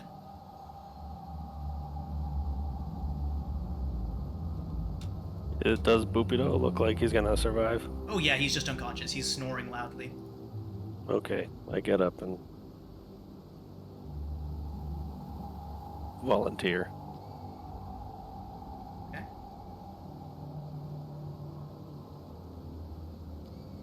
Feel like Eldath would likely join you. Kind of step up and she says, "I just need to get out of here for a few minutes, even if it is cleaning up after those beasts." My thoughts exactly. Okay. So, this drow would then direct you to go past him into the north.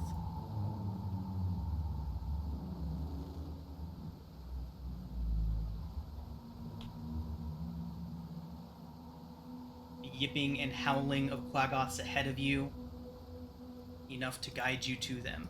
So just follow that bridge northward. The drow here don't really pay much attention to you, as there is really no way to escape from there. So they would stay here and watch you from basically where they're at back there. Zillion, if you step another step forward, you will be able to see the Quagoth Den. Yep, Once I I see it. open the door, that is.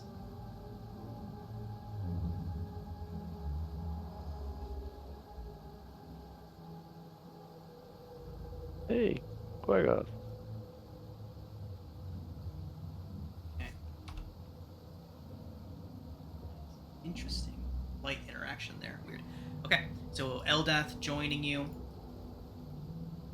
rest of you staying back in the pens for now.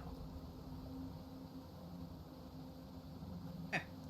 And the last job that they need volunteers for, is food preparation and service.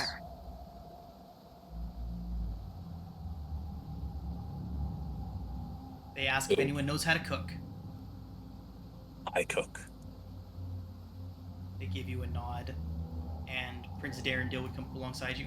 Says, I'm also quite the accomplished chef. I believe I will accompany on this. Put myself to good use, right?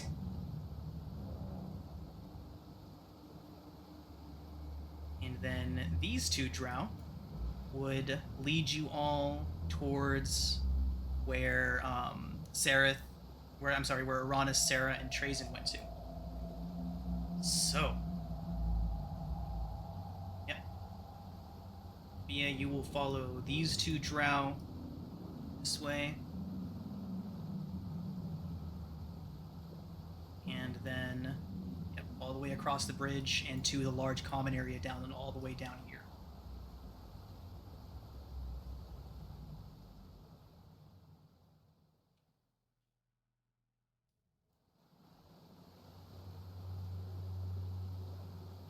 Do I keep going forward, or? Yep, all the way down to here.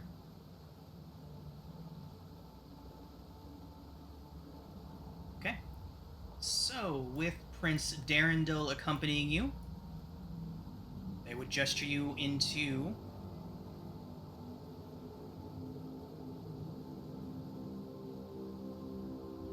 that room. And there are pots, pans, cookware, various mushrooms, and proteins of unknown origin. So, we will go ahead and start up in the Quagoth Pen.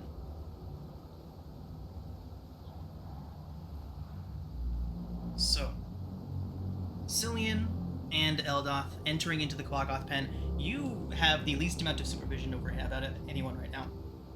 As you enter in, there are 4 Quagoths in this chamber, and they are quietly gnawing on bones in the corners of the room. They kind of look up towards you and give you warning growls as you move about the cavern, but they generally leave you alone. So, as the two of you are going through the motions of cleaning up in here, Cillian, why don't you go ahead and roll a d20?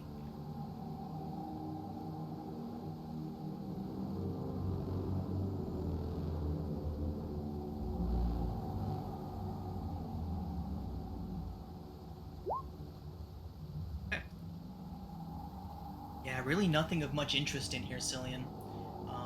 The Quagoths they seem defensive over their own little piles of trash and detritus they piled up around themselves, growling and swiping at you if you try to get close.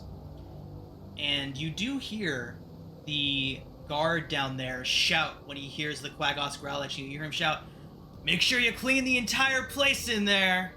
Don't miss a spot!" Cillian, While I'm cleaning, yeah, go ahead. You said there's like broken bones and stuff. Yeah. Are there any pieces of these broken bones that are broken in a way that they're sharp and could be used as an improvised weapon, but also small enough to hide? The Quagoth in front of you is sitting on a pile with several such bones.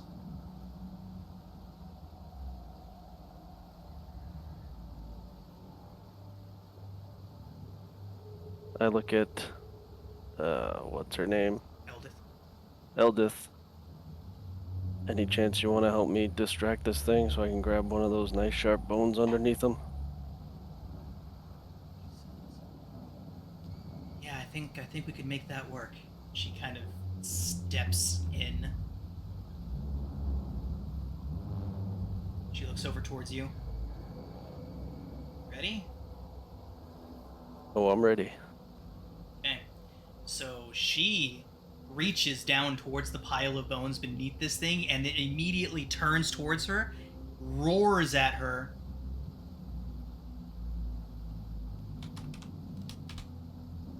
and lashes out and strikes her squarely with the claw. Cillian, Ooh. could you please make, let's call it a straight dexterity check. Just roll a d20 and add your dexterity modifier to see if you can get in there and grab that bone before it realizes what's going on.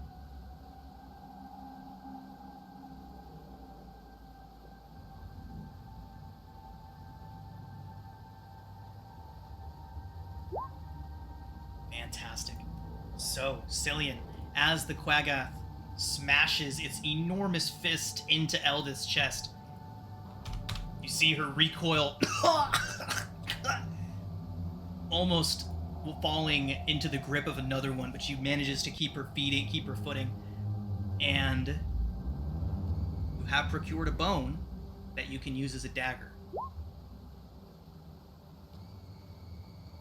Okay, I will run over to her and make sure she doesn't get hit by anything else and try to conceal that the best I can.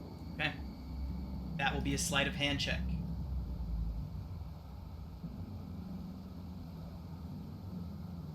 Regardless of what the result is, the drow that inspect you when you return to your cell will have to beat it. Okay. Go ahead and add a dagger to your inventory, Cillian. Do you know how to do that? Right on. And I say thank you for that. I would have taken the hit.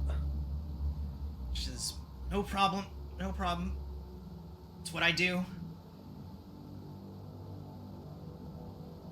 And I go about finishing my duties. Okay, so the two of you cleaning up. I let her relax. I do it all myself. Right, and she does so, leaning up against the wall far from the Quagoths.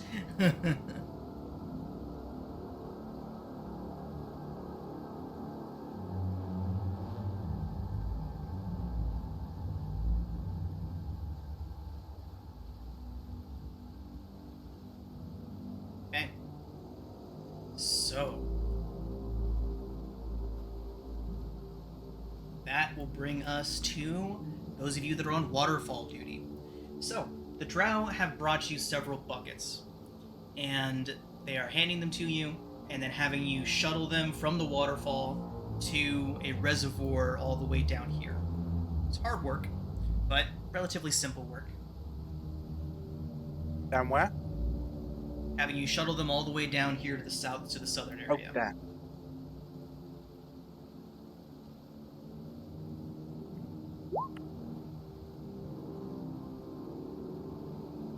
So, Okay.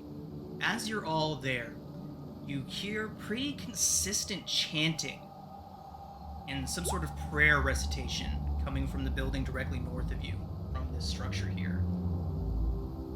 Y'all can't see that ping. From this structure here. Okay. Uranus, you would most certainly recognize that as prayers to Lolth. Am I able to ascertain? Are they praying for something in specific, or is it just general religious service? Just general religious service. Alright, so now that you've all gotten a chance to kind of take a look around the complex, see what we're working with, we're going to move to a little bit more of a theater of the mind thing. Put you back here for just a while. So, Uranus and Trazen and Sarah, as you're working, you're able to pass by the drow multiple times. You're all able to get a count. The three of you that are out there and Bia down in the kitchen, you're able to get a count that it does appear that there's 14 drow currently at the outpost. In total. In total. Appears to be 14 of them here right now. They watch you, but they watch you rather casually for the most part. At one point, you do notice Mistress Elvara come out from the prayer temple and utterly ignore all of you, as if you did not exist. She would walk past you all, and you would see, trailing closely behind her, is Shur, the young, boastful drow. And you see that as she's walking past, the scarred face one kind of steps up and he says, "Mistress, if I may," and Elvira would just hold up a hand and look away from him and walk past him like he didn't even say anything. And you'd see the young, boastful drow kind of let a little chuckle out as he passes. Jorlin would look around towards all of you, anyone that was watching, and say, "Mind your tasks, slaves!" And then scowl at Shur and Elvira as they pass by.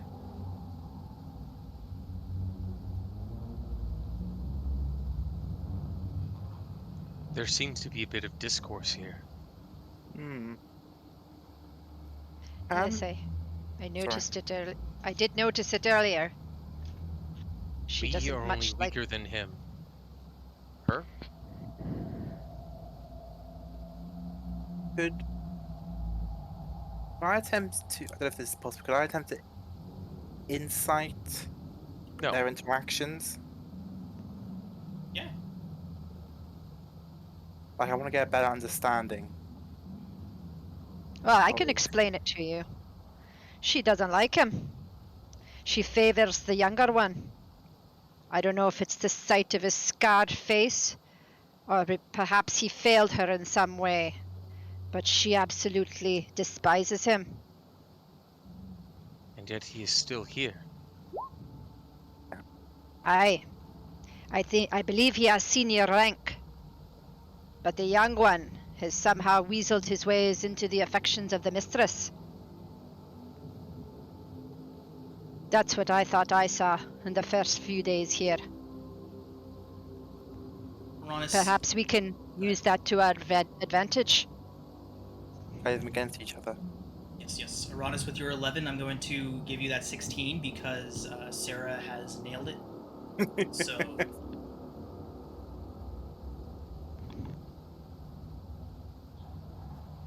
The exact nature of the discourse between them is unknown, but it is quite clear that Shur is in favor and Jorlin is out. Maybe if we could Go ahead. We must. Maybe if we could find a way to impugn your Jorlin might be amenable.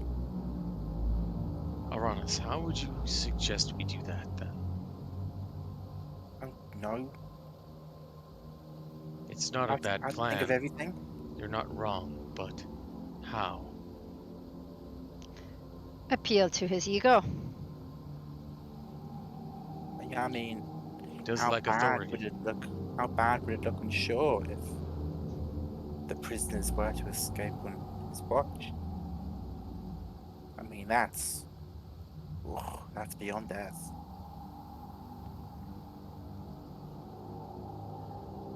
Okay, so, as you all plot and scheme down there, and Cillian has procured a sharp piece of bone. Pia, you would have several drow. While you're not watched directly, aside from one drow standing just outside of the door of the kitchen area looking in at you, you are in a highly populated area. More drow pass by and into the kitchen and out of the kitchen and around you all than pretty much anywhere else. So, while you are not being observed directly, you're also at the likely largest risk of being seen in passing. So, as the drow leads you into the kitchen area, and he looks in, and he says, "I've counted every knife and every spoon, every fork, and every plate in this place. You hear me? One goes missing, and it's to the spiders with you." Just stare at him. Alright, go ahead and get to it. Cook what you can. You gotta feed 30 tonight.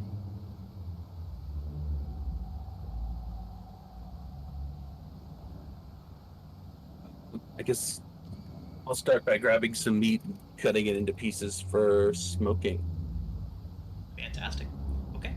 Seeing you go in there and immediately set to work, Prince Darren Dill essentially will work as a sous chef for you.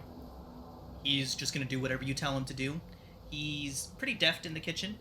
No expert, but he's proficient enough to help you out where you need it.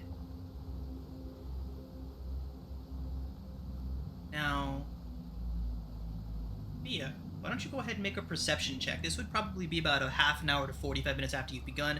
Your drow guard is lazily sitting up against the door, kind of looking out over the cavern, every now and then glancing back towards you to see what you're doing. So go ahead and make a perception check for me.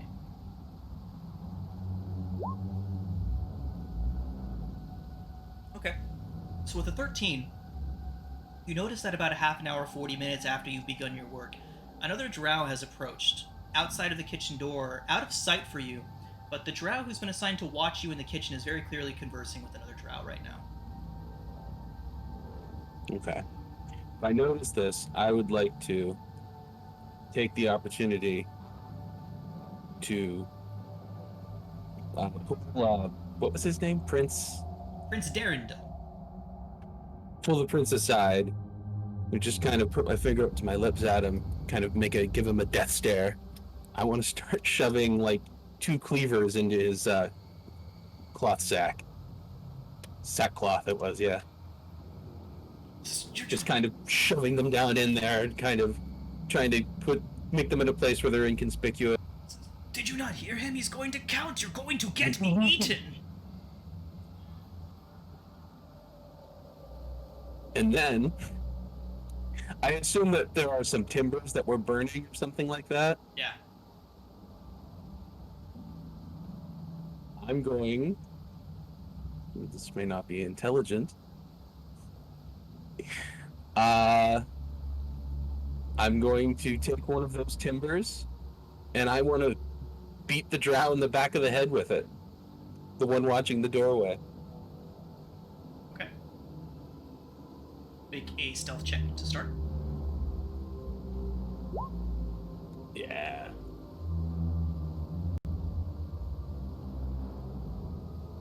Okay.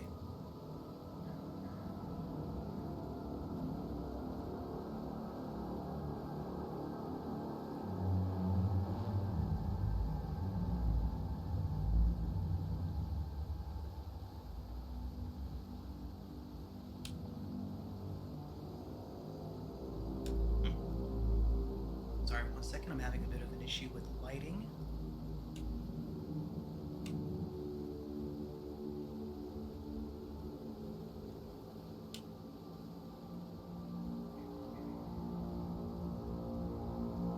Fantastic, okay. Okay.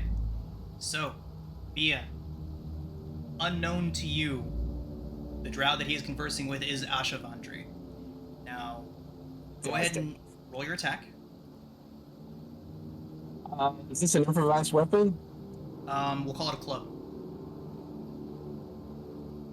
Go ahead and drag a club. Very temporarily give myself a club. Yep.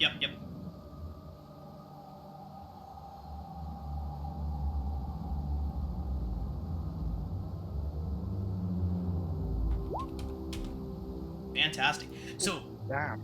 Bia, you strike him in the back of the head. Go ahead and roll damage.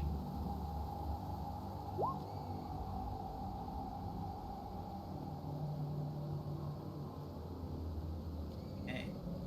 So, 6 bludgeoning. He shouts, "Ah!" You see several drow turn towards you, and Asha kind of looks around the drow surprised and raises a hand. I need you to make a wisdom save, Bia.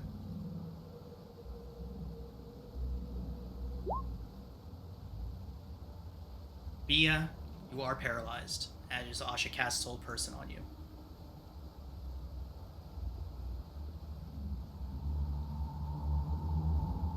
Nuts. You can hear cleavers clattering to the ground as Prince Darren Dill drops all the stuff you tried to stow on him. And Asha steps around. She says, "I am impressed. Very well done indeed. I hope you're proud of your accomplishments. You must understand that, of course, there will be punishment." She looks at the drow. And go get yourself cleaned up, allowing yourself to be snuck up on by this beast of a woman. He looks around, he draws his sword, and is about to jump at you while you're paralyzed, Bia. Asha holds up, "No. She's far too cunning to be done in by the likes of you. Not when she's still so prime for breaking. This one will catch a high price indeed. No, she's not to be killed unless she must be. Go get yourself patched up and then report back here. I will keep an eye on this one for now.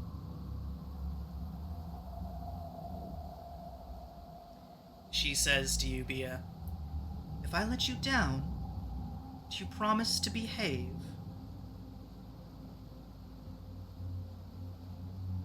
It's gonna growl because I can't even move. It's now. If I have to, I will feed you to the spiders. But I don't want to do that, you see. You are very valuable to me and to us. And Mistress Silvaro would hate to have such a prized possession go to waste. So, I'm going to put more guards on your kitchen door. We're going to finish your work, and then you will return to your cell without any further incident. I would hate to have to punish any of your cellmates for anything that you might do. She drops hold person.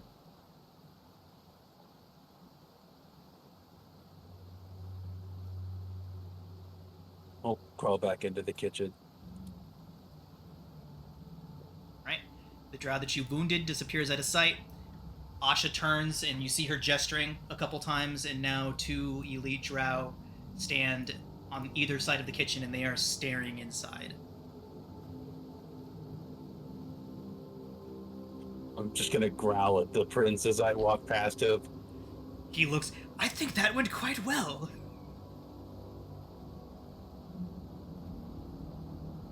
Yeah, I'll finish making, I don't know, I guess stew with the stoked meat, and I'll make sure to spit in it before I'm done. Nice. Okay. Alright, everyone. So, at this point, you've all been going about your chores, all been going about your tasks. Trazen, Sarah, and Uranus. At one point, the door to Mistress Ovara's quarters is opened and left ajar. This would have been after Ilvara returned back to it, shore in tow. They would have walked past Dorlin again, equally ignoring him. He would be sneering at the door as they go past. The three of you, if you could please make perception checks. And also, let's get one from Cillian as well to see if you can hear the conversation going on between the drow nearby you. Okay.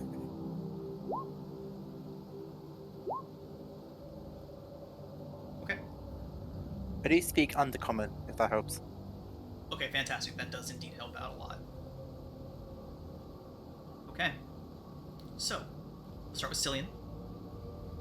Cillian, with your 15, you do hear a pair of drow. At one point, they made it to just outside of your cell.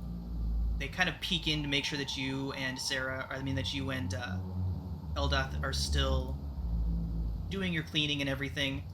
You would have been able to hear the footsteps coming, so Eldath would have popped up and got back to cleaning from her resting.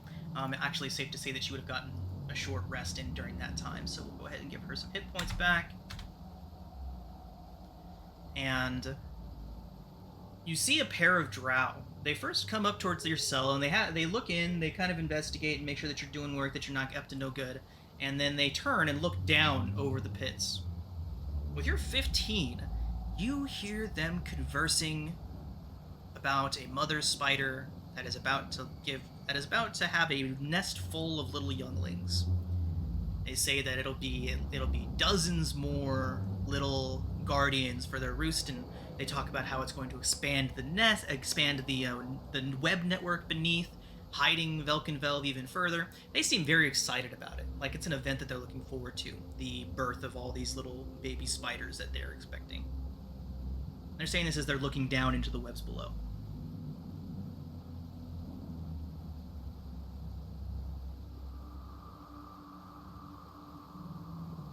Now, as far as Sarah, Aranis, and Trazen, you've all done well.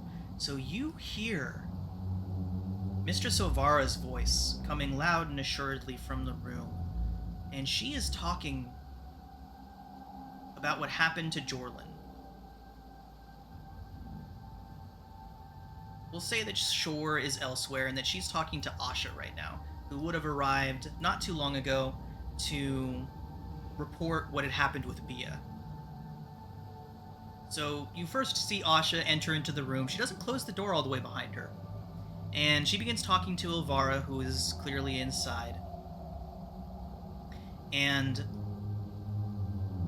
Ilvara begins to recount what happened between herself and Jorlin. Ilvara and Jorlin had been her bodyguard and her lover for quite some time. Years they had worked at each other's side. Until about 3 weeks ago, they were attacked by a black pudding while out on a patrol, on a raiding party. Jorlin saved Ilvara, being grievously wounded in the process. She used her magics to save him, but could not save his face or the use of his sword arm, which is now dramatically degraded. She said that she tried to see him as she had before, but the male in his broken and disfigured state simply didn't meet the requirements that she found for a bodyguard or a lover anymore, so she kicked Jorlin to the curb. And enter Shore, a young boastful drow who did not know any better and was nothing if not pleased to be able to usurp Jorlin's position.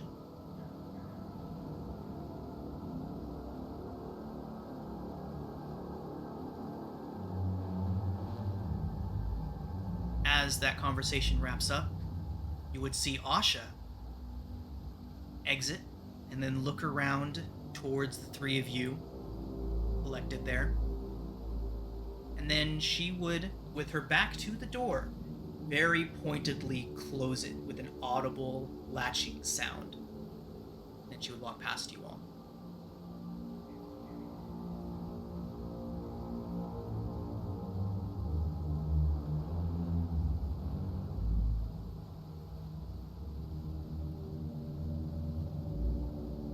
And finally, Bia. While you are finishing your meal, go ahead and make a perception check to see if you can catch the idle chatter between these two Drowly warriors that are watching over you so carefully. Can you use my social inspiration? Fantastic. I think that's the first one we've got used today.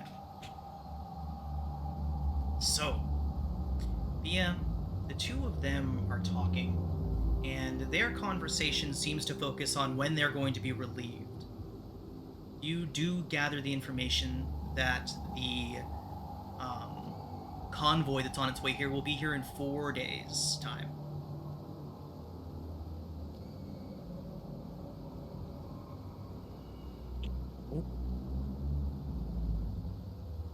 Now, They mentioned the guy that I smacked over the head at all, or did he come back? no, he would not have come back. You would not have heard anything more of him yet.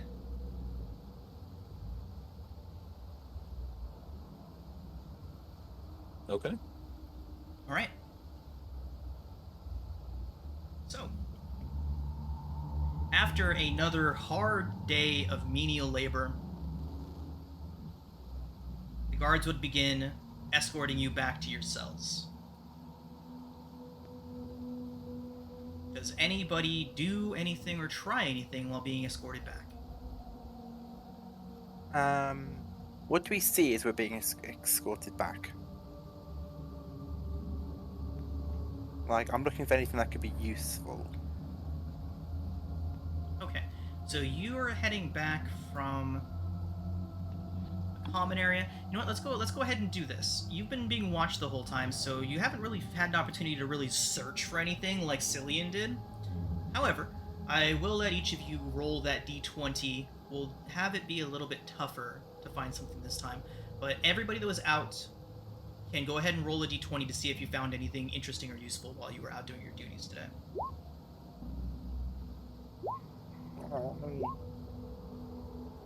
Okay. So 19. All right. Sarah, as you were performing your duties, you noticed that one of the buckets had haphazardly dangling from it as if it had gotten dragged along from the storeroom by accident, a 5-foot-long strand of silk rope.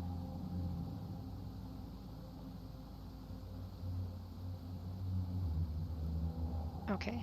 She would take the silk strand and kind of incorporate it into one of her braids. 5 feet of it? 5 feet. Oh, jeez.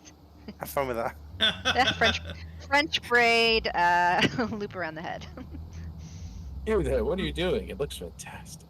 If it's white silk, you might be able to disguise it amongst your white hair. Yeah, exactly. All right. So, as you're all being escorted back into your cell, let's have Cillian. Oh no, wait. Cillian already made his sleight of hand check. It was a 21. Sarah, go ahead. You said you're tying it into your hair. Yeah, she would undo one of her very long braids and then re-braid, kind of doubling the rope up on itself and incorporating it into the braid. This would take some time to do, and I'm afraid would be obvious to anybody that could see you. So, why don't you go ahead and make a sleight of hand check first, and if you manage to get the rope into the cell, you can do it then. Okay.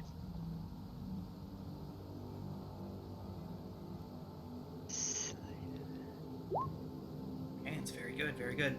Okay, so... Damn, that's best. Yeah. So I need a D5 from Cillian and a D5 from... I'm sorry, not a D5. Let's think here. There's a lot more of the regular drow than the 4. So roll a D10. 1 through 4 gets you one of the 4 named people. Asha, Ilvara, Shur, or Jorlin. The others get you a standard drow. So D10 from Sarah and Cillian to see who searches you. Okay. Cillian, the 2 gets you Sure.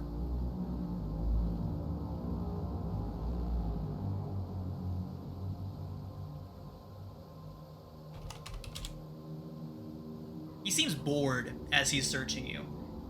Barely even really checking you that thoroughly, Cillian. He gets...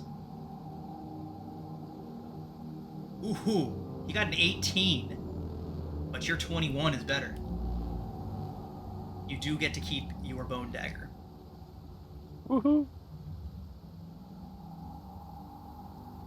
And Sarah, you're D10. Sarah, as you are making your way over, and one of the regular drow steps up to begin searching you, Ilvara herself pushes him aside, says, she looks at you, looks you up and down. You got a 19, Sarah?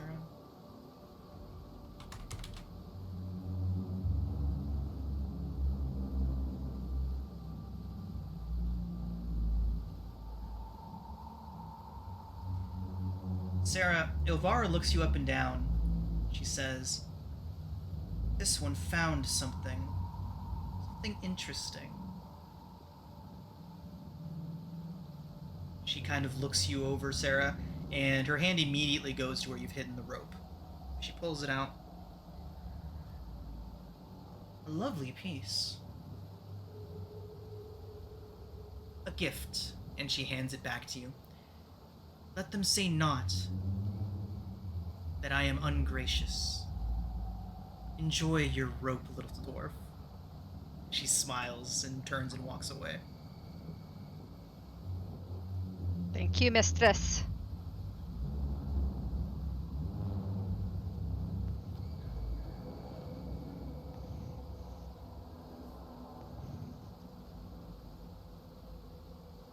All right.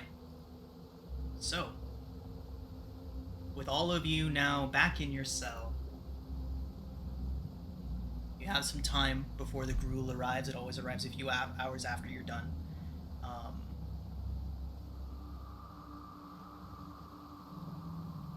Let's have somebody. Let's have Cillian. Cillian, why don't you roll a d20 for me?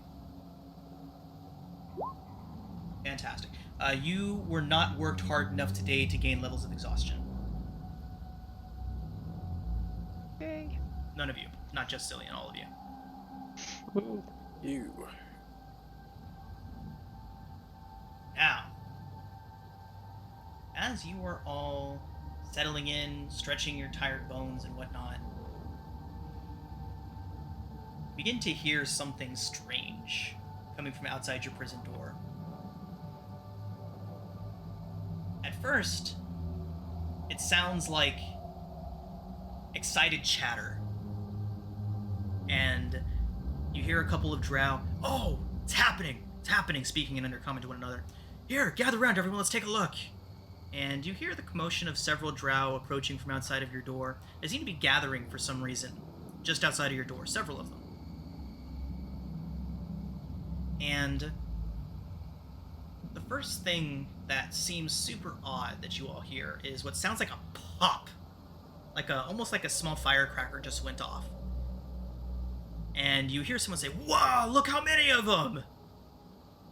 And that is when you all begin to hear chittering, like dozens or hundreds even of tiny little legs moving along stone. You hear one of the drow, "Where are they going? What the hell are they doing? There's gotta be at least 100 of them. What do they want? Oh my god." And that is when you start to hear the bestial shrieks and howling and screaming of the Quagoths. You hear blows landing, roaring, and the endless chittering of many legs on concrete. Fuzzy little legs. On stone. How do you all respond to this?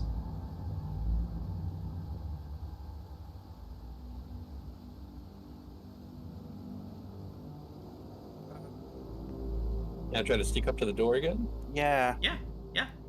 Now might be the time. we wanted a distraction. This might be the very best. Can we open the door? So if you approach the door, you will find it thoroughly locked. And looking, if anyone was able to look up and out of the bars, you would see 7 or 8 drow grouped up outside of your door, all looking out and over into the webs. And they seem to be looking over towards the Quagoth pit that Cillian had been cleaning earlier. And they're like, "How many went in there?" "I don't know, at least 40. What the? And you can hear the slaughter that is happening over in the Quagoth pit right now. Can you get this door open? The door is thoroughly locked. Can you pick the lock? Any of you? Lax, there is no lock to pick on this side. Trazen, sorry. What? What about the gnome? He was lying through his teeth, he can't do anything. Jim Jar, now's your time to shine. He puts his hands behind his head and lays down. I don't feel like it. He can't do anything. Get your ass to the door. There's Get no your lock ass on to the the door door. to Yeah. pick. Tell me what to do. Ah. If we get out of here, you'll not be leaving with us. Oh, we'll see about that. I know things. I can be helpful. If you do manage to escape, you'll need me with you.